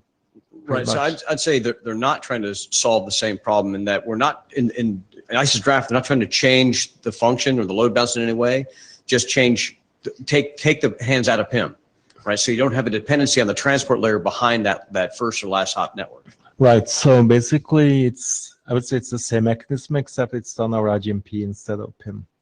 I mean, it's the protocol, but the message format is slightly different, but the algorithm itself and what the reason you're doing it is pretty much the same. But as an implementer, I may want to choose this on behalf of my customers just so they're not dependent on PIM, but not the rest of what you're specifying in load balancing. So if they go into the same RFC down the road, all of it has to be compliant, right? So that's why I see I functionally, not dictating where the work takes place. Maybe both drafts be here, but I would step up and say they probably should be different drafts. Yeah, and I think perhaps there should be separate drafts too. The main thing is that we are working on the same problem, so it's good to actually see those. So together. If that's the case, at least the same set of people, the same level of interest, then that would support two drafts, but all here, both taking place here. Is that what you're saying? Yeah, pretty much. Okay. Yeah. With really dark dotted lines to the beer group. But maybe can you poll for people? Well, maybe I can ask like people that are interested in doing this work here. You think it's a problem that we want to solve here, or not? So before you do this polling, two drafts, guys, for sure. Initially, at least maybe down the road, if when we get too close to they ready, we can see. But like right now, there may exactly to follow on Greg's points. I may just want our parts that are beer specific, and I don't want to go in front and say why I'm not doing this, and this because they're not relevant. And then we'll have to force to some clarification statements in a combined draft. So probably not the best. That doesn't mean that the two teams cannot operate. This is very beer specific. I know it can have a general applications. Most of the people actually who work on this one in beer are here anyway. So it's almost funny separation. We definitely need both groups to support. So I think there is no, we still will have to have this in beer regardless of what we decide in this. We may need to follow it up somehow keeping both groups involved.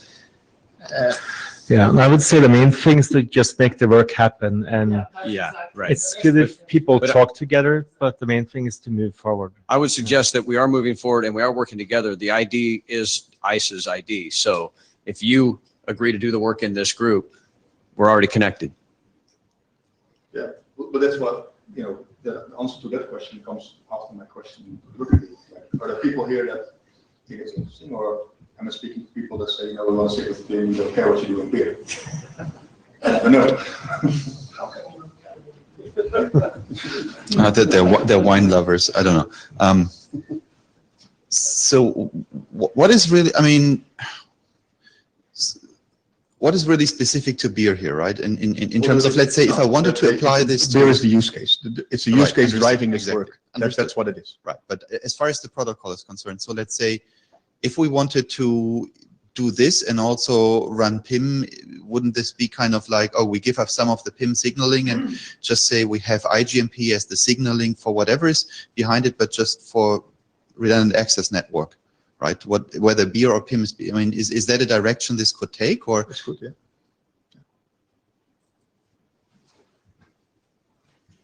The important thing is, because beer derives this as a use case, if we start making it a general case, there is a risk of something else building on top of something else to extend and make it more general. And at least until we solve the initial problem, I think it's better to that's why I said two drafts, to have it as an initial problem. It might be a subset of functions, it might be something else. I think ICE has I'm not gonna put words in your mouth, but we can have it across two groups. I think there are skills, there are people here who don't go to beer, that they have an interest and may contribute to that work as well, so. Yeah, I guess anything Anything you want to say? So Greg, are there working group drafts in beer that have been accepted as working group drafts that are extending protocols in other working groups? Yes. Okay. And so so the ADs are happy with that. And I wouldn't want to be the stubborn working group that says that it would have to be done here. It would make sense it would have to be done here. But if other working groups are doing the same thing, then maybe we need to follow suit. Let me see if I can find you an AD. I see one sitting right here. No?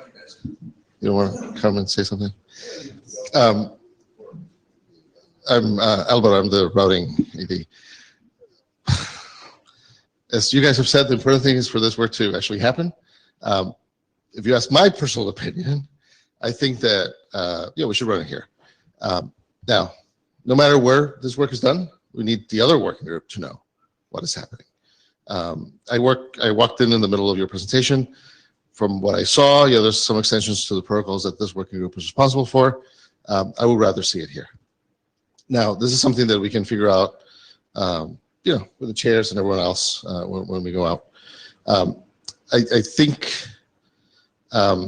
taking a 2-second look at the charter of beer and other things, I think this is slightly different from the extensions that are being done in OSPF and ISS. But again, we can argue this. I think we should probably also move on with the agenda and keep working on whatever we need to work, and we can discuss this offline. Yeah, fair enough.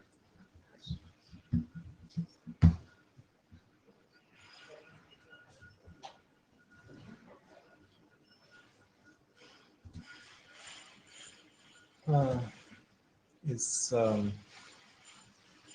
Standy? yeah, or is the percentage for the multiple upstreams draft? here Oh, now? we do have There it that. is. Why don't we do that? Yeah, there you go. Okay, let's do that now.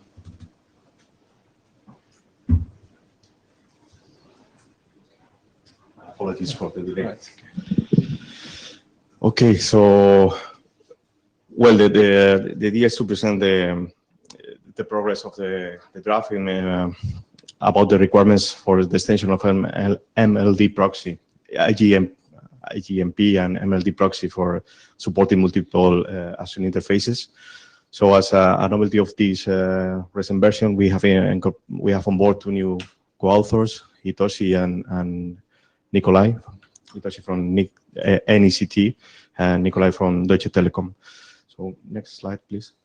So just to refresh, let's say the idea, the purpose of this draft, the idea is to define the functionality that this kind of proxy should support in order to have to enable these multiple upstream interfaces. So basically, the idea is to identify requirements in order to support, let's say, different decision spaces that could be the decision per user. In order, according to what subscriber, what is the channel that the subscriber selects, then redirect the request to one leaf of the tree or to another leaf of the tree, or even depending on the channel to be subscribed, to take the decision of taking one or another leaf of the tree. So the content of the draft is a typical structure, so problem statement, scenarios of applicability, and we will see in the next slide two new use cases that we have added in these recent versions, requirements that are derived from these scenarios of applicability, and also we included in version 01 some security considerations. So next slide, please. So the scenarios of applicability, the original ones were the first 3 use cases that you can see there. The multicast wholesale offer for residential services, where basically the idea here is to support different offer to residential services, probably one offer coming from the incumbent operator that is serving the subscriber, and other multicast offer that could be provided by a different content provider in this case. Multicast resiliency, that is basically to enable a fast recovery of some problems in the distribution of the multicast content. So in such a way that if an event of an outage in the network happens, the proxy is able to quickly switch over another path for getting the content. Load balancing for multicast traffic in the metro segment, basically to provide this load balancing and not having the distribution of the multicast content only in one path of the metro segment, but in thinking on rings, for instance, that is a a very common way of deploying metro networks, metro mobile backhaul networks. So having this load balance in the content and delivering some channels from one side and some other channels for other side. And we added in this last version 2 new use cases. One will be the network merging with different multicast services, and this could be the case that there is a network merger of 2 different operations in one single operation, and then we need to continue providing the service of both previous offers on the same infrastructure.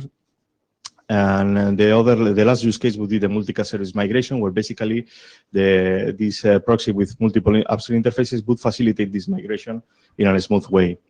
In the table, you can see a primary mapping of the requirements identified so far for any of the use cases. Basically, the features or functionalities that we have identified would be control of the messages in the upstream direction, control of the messages in the downstream direction, active standby switchover in case of outage, so having this fast recovery, and also selection of upstream interface based on the group or on the channel, or selection of the upstream interface based, let's say, on the subscriber. In such a case that this, according to the subscriber, you select all the channels from one offer or all the channels from the other offer. So next slide, please.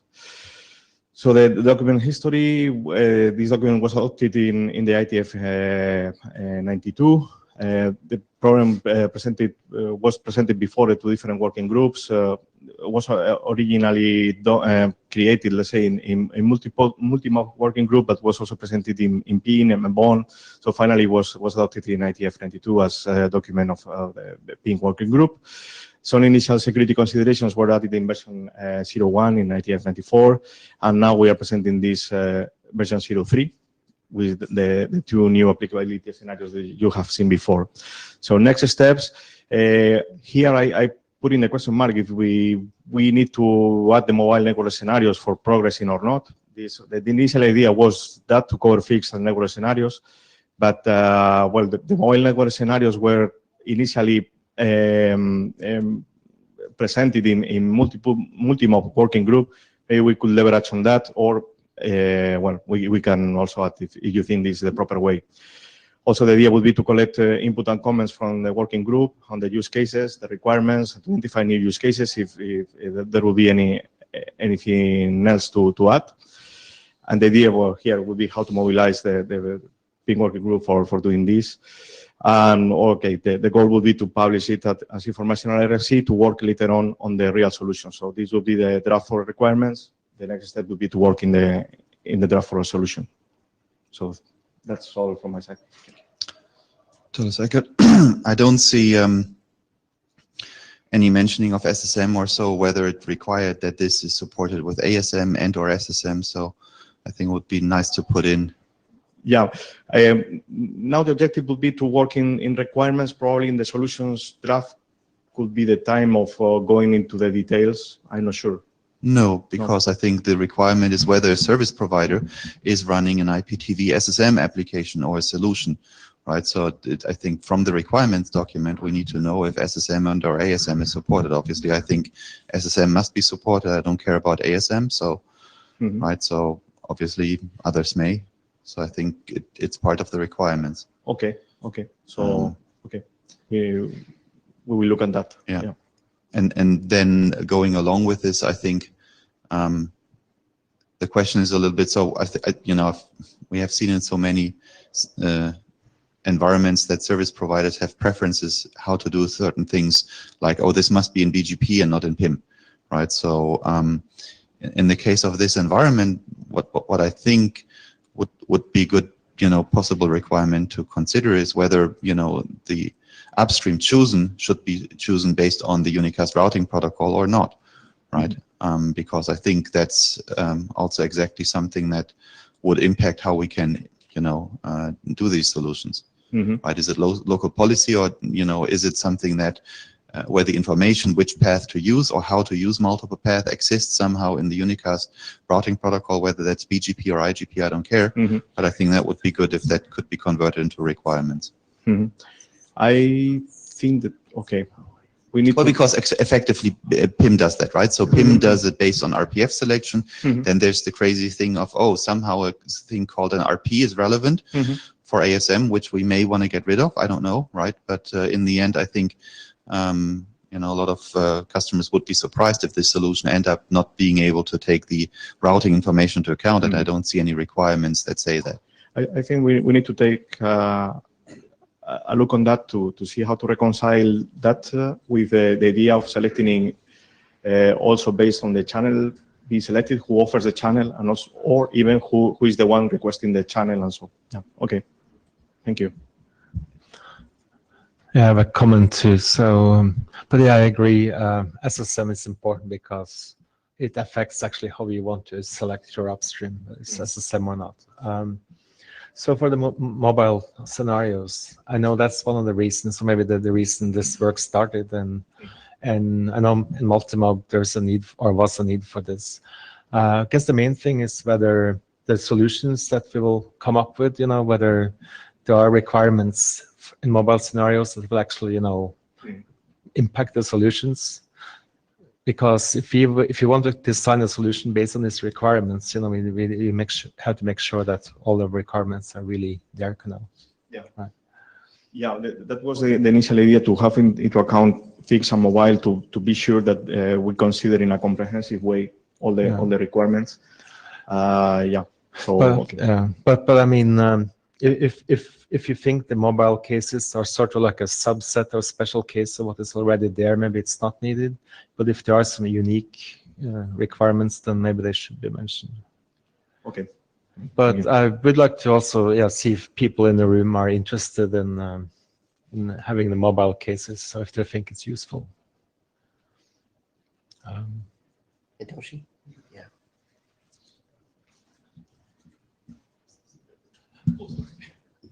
Hitoshi Asada. Actually, I know the history of this draft, and initially the motivation was to provide the functional function to support IGMP MLD proxy to solve the various problems that comes from PMIP multicast. And so that was actually the initial motivation, but it was now generalized from the very previous discussion.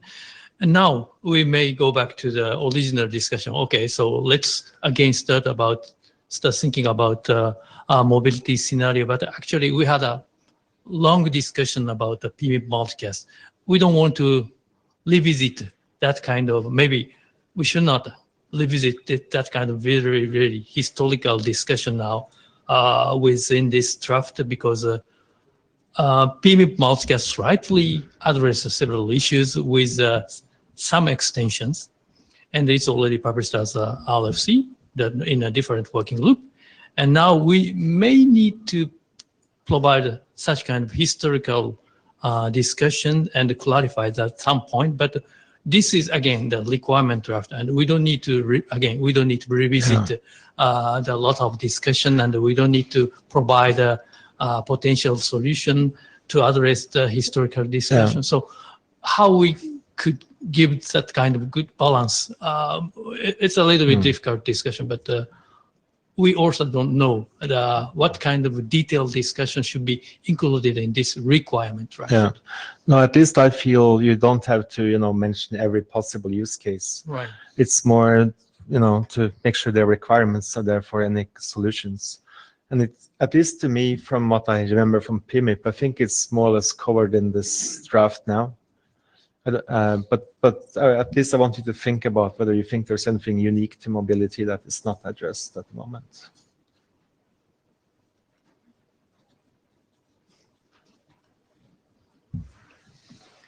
All right. Thank you. Yeah, thanks.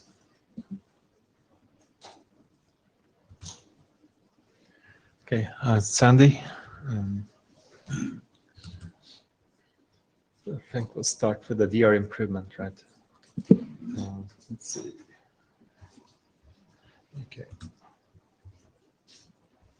Good morning. I'm Sandy Zhang from ZTE. It's my presentation for PIM DR improvement. Next, please. This time we add the new update in this new version because we add the detail of the election algorithm. And this is the detail of the election algorithm. We know in this draft we add two new options in the Hello package. One is DR address option, and the other is the BDR address option. And this election algorithm is served as the Hello package. Step 1, we should collect the candidates of BDR. This BDR is from the Hello package. We know we added the new BDR option in the Hello package. So this function, step 1, is collect the candidates of BDR in the Hello packets. And step 2, we select one who has the highest priority to be BDR. Now, it also has a tie break. If the priority is all the same, we will choose the one who has the highest IP address. And step 3, we collect the candidates of DR. We know these DR candidates is also from the Hello packets. So we collect the routers who declare themselves as DR. Step 4, select the one who has the highest priority to be DR. And we know if no one declares itself to be DR, we know step 5, DR is null. Then the new DR is elected to be DR. Now BDR is null. So we will repeat the steps and a new BDR will be elected. Next, please. In case of DR fails and recovers, by default, we know DR fails and recovers. Old DR sends Hello package with null DR and null BDR, the same as the other routers. So once BDR is elected to be the new DR will not change even if old DR recovers. When BDR fails, the old BDR becomes DR again. Next, please. This question is asked by Jason in 94th meeting. He asked a question to me, in case we want the old DR to be elected as DR again, what should we do? So we will make a configuration in the old DR. Once old DR recovers, old DR will send Hello packet with which DR is set to the old DR itself. And the old DR has the highest priority. According to the election algorithm, we know the step 3, we will compare the priority of existing DR and the old DR. And the old DR will be elected as DR again. So this question will be solved through this way. Just go ahead. Okay, you can go on. No, no. That's all. That's all. Oh, that's all. the Yeah. update. So the one thing I was missing in the document was discussing the problems we're seeing in the DR election coupling with routing in the backbone, right? So for example, when these DRs are on LAN and an MVPN, and you've got BGP, and for example, it takes you quite a while to recover all your BGP routes, you're not actually capable of becoming DR until you feel that the routing table is full, right? So now I know that vendors have started to do workarounds for that, but if we're doing DR failover improvements, then I think it would be good to take that into account, basically describing how the behavior of a router might change to basically dynamically change its DR priority, or in your algorithm, however you want to improve that, because I think that's the biggest failover issue that we have, that routers become DRs before they even know where to route packets to. Michael Abrams, also the whole using the highest IP address as tiebreaker in IPv6, you might have multiple IP addresses and so on. Which of these IP addresses are we talking about? I don't know. Might not be a problem just for this, but generally, traditionally we only had one IP address on the interface in IPv4. Now we have a bunch and they change. If you have ULA, ELA, link local, and two different UA IP addresses, they might not be in the same subnet. Am I totally missing something? I don't remember all these IPv6 things either, even though I should. I think we're using the link local, right? For that election. So that is the one, and there's, I think, always only one link local. And all the others are No link secondary. local. It's IP address, IPv4 and IPv6 address in this. It's address of the interface. If the interface only has the link local address, we can also compare the link local address too. So if one only has a link local and the other one has a link local and a globally unique address and a ULA, the link local address will be the highest ones from a purely binary string. We have this PIM So, extension, which is only secondary addresses, right? So all the other addresses should go into there. So there is this in the PIM spec. This is specified. It says, that you select a primary address that you use for sending hellos, and it has to be a link local address. Okay, so, when it says the highest IP address, it implies for v6 that it's the link local we're talking about. Yeah. Okay. So I think for this, even though it's a new mechanism, it's good to use basically more or less the same idea as today in PIM and stick to link local.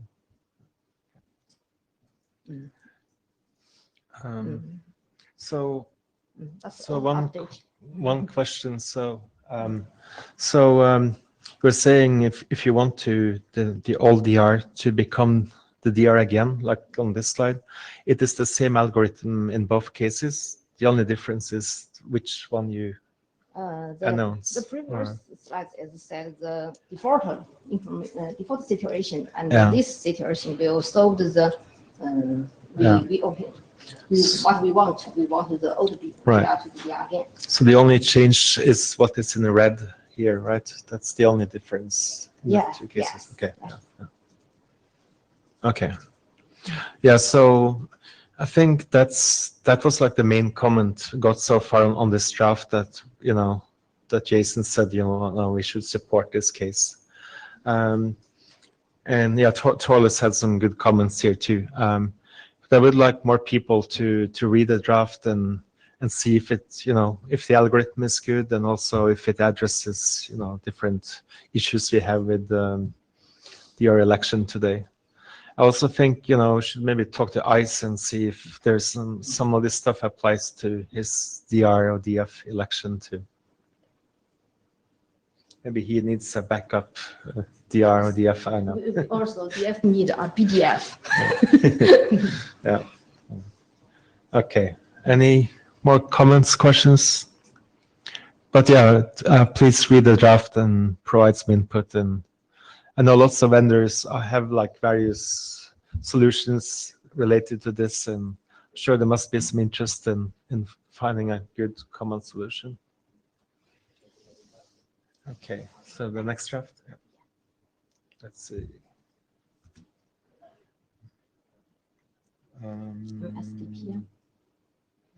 Yeah. That's me again. It's my second presentation for MSDP Young. Next, please. This Young model is reached a preliminary consensus in the Young multicast design team. And if you want to find any information about the Young multicast design team, you can through this way, such as mailing list, wiki page, and GitHub. Next, please. And the MSDP Young is according to RFC 3618. And the scope covers MSDP protocol and commonly used configuration. And this draft defines a Young data model for MSDP configuration and operation. It includes high-level structure, configuration attributes, operational state attributes, statistics attributes, and RPC, and so on. And in next version, we may add some notification, such as MSDP peer states change, and so on. And this draft may need a further review. Next, please. Let's see the detail of MSDP configuration. This configuration is included two levels, global levels and peer levels. Global level is general configuration for the entire protocol. And the peer level is a special configuration for every MSDP peer. Let's see the detail of the global level. And in this, we will solve the correct source, default peer, originating RP, source active filter, and the TTL threshold. Some of these attributes is commonly used for TCP-based application. So you will see this is, and the source active filter is a high-level control for the entire protocol for source active message. Next, please. Let's see the peers level. And in this level, we had the authentication, connect source, decryption, mess group, source active filter, and so on. And some of the attributes such as authentication, connect source is also used for TCP-based applications such as the same as BGP. And the source filter is used special for MSDP peer to high-level control for the source active message. And the timer and the mess group is according to the definition in FC 3618. Next, please. Let's see the MSDP state. And this part includes 3 levels: global level, peer level, and the source active cache level. Let's see the detail of source active cache level. And this information, such as group, source, ADDR, origin RP, and so on. All the attributes is the same as the definition in FC 3618. That's all the information about source active cache. And let's see the peer state. All the configuration, all the MSDP state is includes 2 parts. One is the same as configuration, and the other part is statistics. Such as because this is MSDP is based on TCP, so the relative attributes such as session state and some timers is the same as the TCP based application. And also it includes some statistics about packets, about such as received or sent. It's a detailed information. And also it's the global level. The global level we not list here because the global level state is the same as configuration, so I not list here. Let's see the MSDP RPC. In this version, we defined the operation of clearing peer and the source active cache. Next. Any comments? That's all.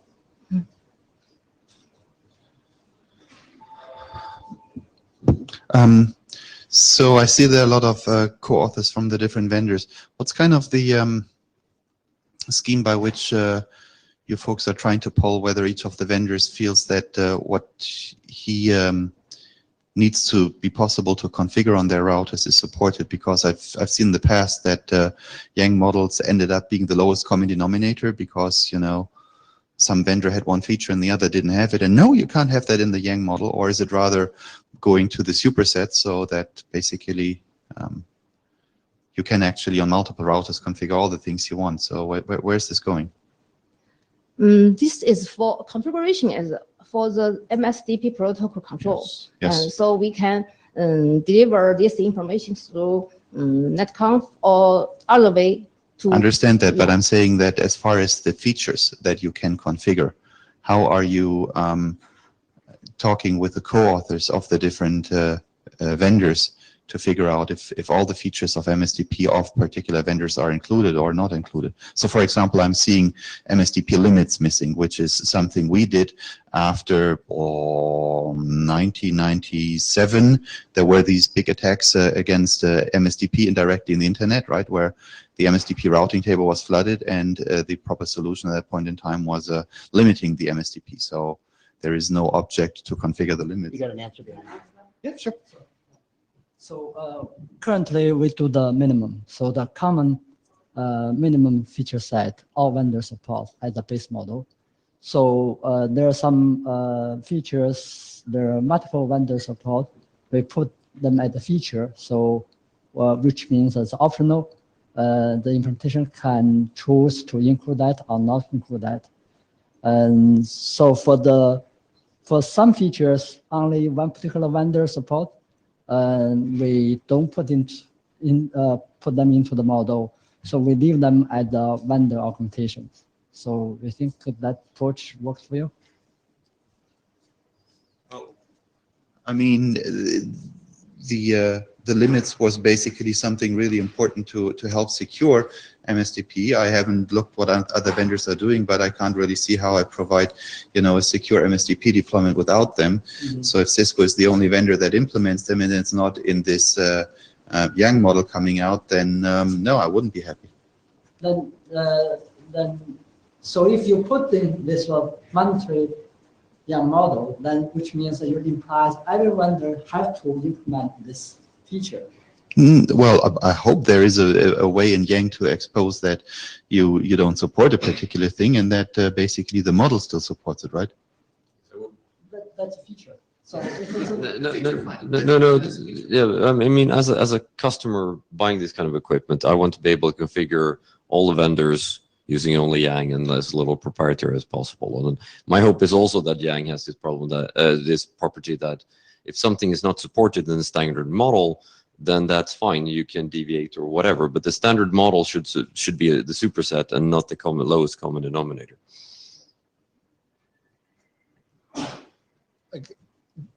Generally, where we do Yangs everywhere else, we're trying to make sure that whatever model will come up with is actually supported and not utopian myth that nobody will do stuff. I think there is a way to address both of those issues.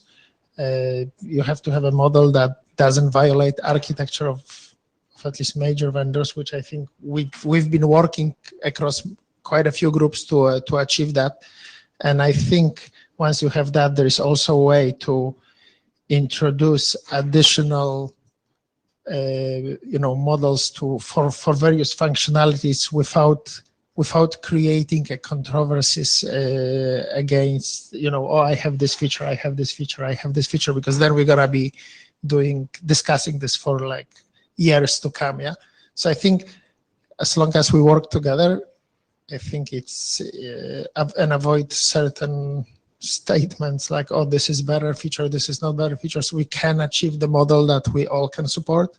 We can achieve a model that operators can use and cover majority of the functions. And for features that some of us may have or may not have, there's also a way to structure models that later on, whoever decides to implement features of other vendors, they will be able to feed them into their existing architectures. Yeah. I mean, MSDP is a pain anyhow, right? We don't have it in IPv6, so it's a historic protocol. And the reason why we had it in the first place is because the BGP folks said, go away, we don't care about this multicast shit in the 90s, right? So then basically they came back full force and trying to replace everything with BGP right now. And obviously we don't have a BGP replacement fully in the non-VPN space for MSDP.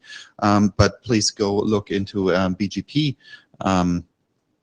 Yang models. I'd be surprised if you wouldn't find things like limits or so to provide some protection against, BGP overrunning, right? And I'm saying that the same has applied since day one for MSDP, right? That's why I'm worried about this kind of politics around lowest common denominator. No, I'm not saying, I'm not arguing against a particular feature. I'm saying this all can be done I'm not arguing that this has to be lowest common denominator, but I can tell you if we're going to come up with models that violate basic architectures of any of the major vendors, then that model will de facto be undeployable. That's reality. That's just reality. If we come up with a utopian model that totally disregards implementation of vendor that starts with C, or vendor that starts with J, or vendor that starts with N, or vendor that starts with H, we know how those vendors will not rewrite the entire protocols of theirs. Yeah, so we have to find out a common model that we capture things that are important. Nobody argues that certain features are not important or not. That can be done and added to the models, that we move the models forward. Otherwise, this will fail. Michael Abrams again, but I mean, if there is a property of an MSTP peer that one supports and the other one doesn't, is there a reason why not to include this in the standards model and then the others just don't support that property? Yeah, okay, good. Because that's what I meant when I said superset and subset. Because if we're going for the lowest common denominator, it means that if not everybody who shows up at the table supports something is not going in the standards model, then that's not what I want to happen. I want, yeah, right. But yeah, at least Yang has stuff like, you can make something a feature, so it's not black and white kind of. There's Just Niels Warnke, just to add to what Michael just said, my expectation as a customer using this system with various vendors would be that the model is defined, yet it gives room for future features to be implemented without adopting the standard. So I think we also need to keep this in mind. Yeah, we need to move on, but this is exactly the sort of discussion we need to have. So please review the models and see if they actually include what you feel is needed, both if you're a vendor, see if you support what's there, if you want things to be added or removed or whatever, or if you're an operator, see if this actually covers what you need for your main configurations and management. That's the feedback I want to get. So if anybody see anything missing, so I'd like to hear, and the features like you mentioned. So we'll look at it. Okay. Yeah. Thank you. Yeah. Okay. Okay. We got one last presentation.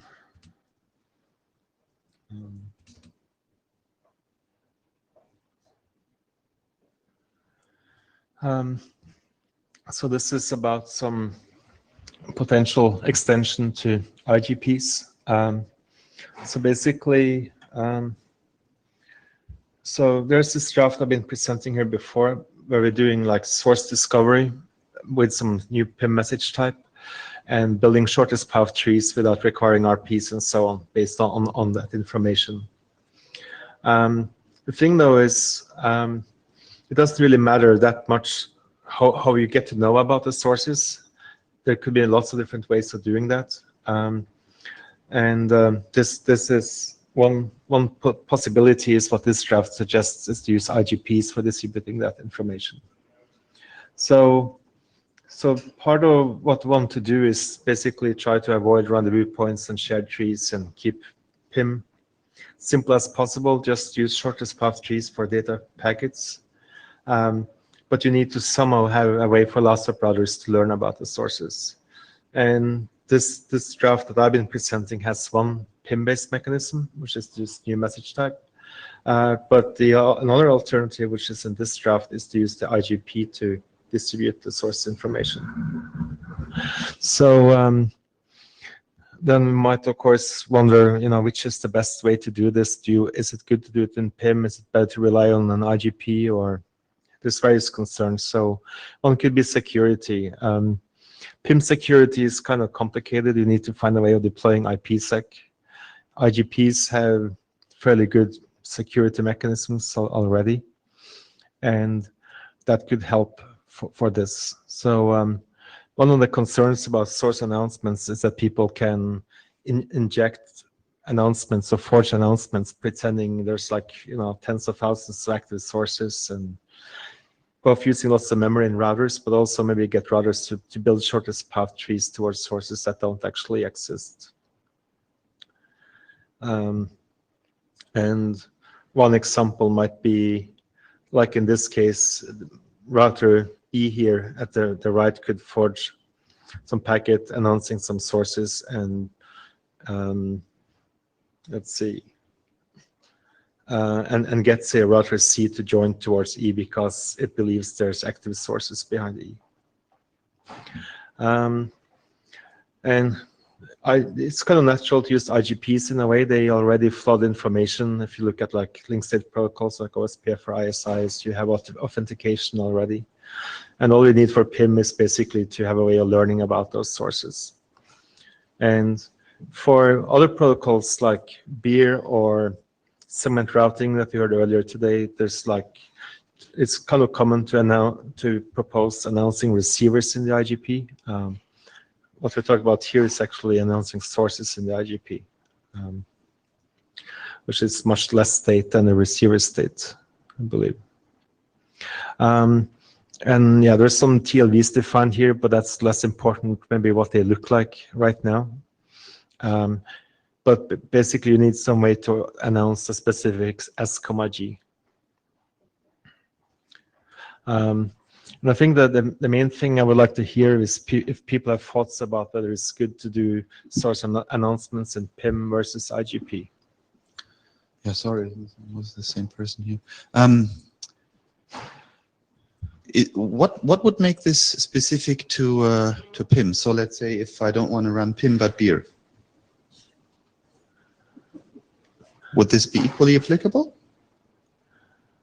With beer, it's sort of the other way around. It's like the source needs to know about the receivers, and not the receivers don't really care about the sources, I believe. Okay, so that's why it would not be. Okay. No, I think this is fine. I think as far as looking through the draft, it didn't seem to have kind of this description of how PIM would deal with it, right? So also from the security perspective, right? It sounds like you wouldn't want to permit any other S, G joins going through the network than the ones for which you do have active S, G state in the IGP, right? That's also kind of a possible security mechanism. I mean, if on an ASM group you're getting an IGMP S, G membership and it's not an active source, would you build S, G state? Right. Right. So I think that might be good considerations to say that this is also securing against undesired S, G joins. But in the end, right, I think there is no explicit text saying that you build the S, G joins for all the active sources, right? Yeah. So it's just, I think it's just missing in the text of writing that out. It's Yeah, probably too obvious. Yeah, I should add that I have this other draft that talks a lot more about how PIM deals with this. What you just said, though, is not in that draft either. So it would be good to add that, actually. And it would be good to get more input on that other draft as well. Jeffrey John from Juniper. So if you could afford, or if you choose to use IGP to distribute source group information, then why not just use that to distribute the group information, and then you can just calculate the tree like the MOSPF and don't need PIM at all. Yeah, I know. I mean, this is being done at layer 2 already, right? If you announce both sources and receivers, you can, do all the tree computation. Because the one concern is if you want to compute that many trees, like one per source, or it's better to use shared trees for some of that. But yeah, you could definitely get rid of PIM completely.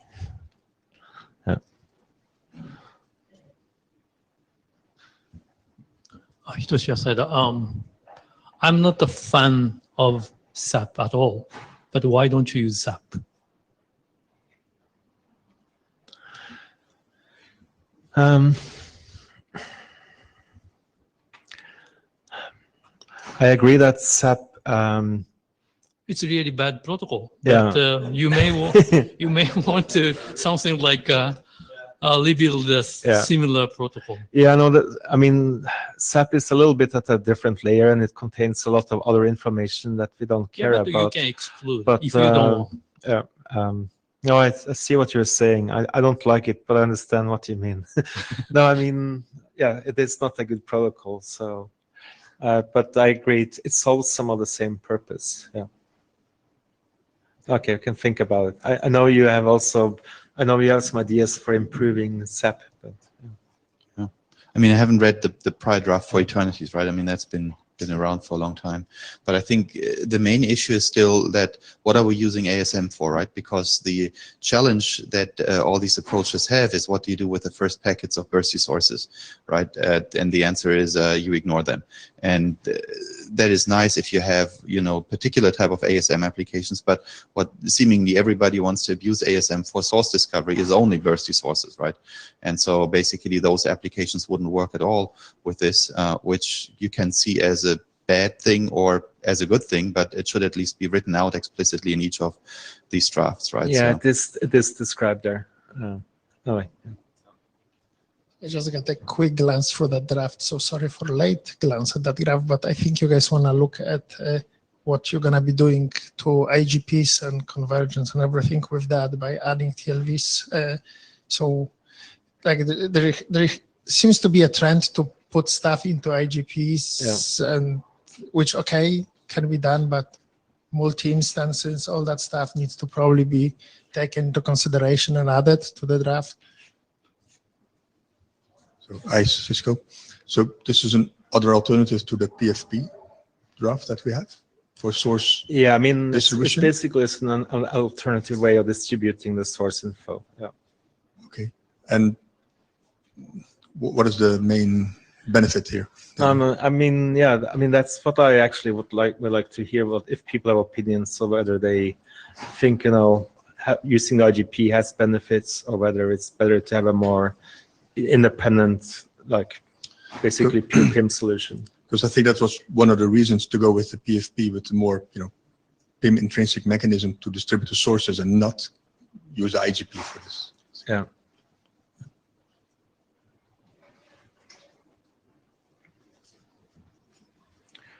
All right, I think we're out of time. We've got like 1 minute left. So any last minute comments, or I think we're done? Yeah. All right, thanks everyone. See you next IETF, hopefully. So.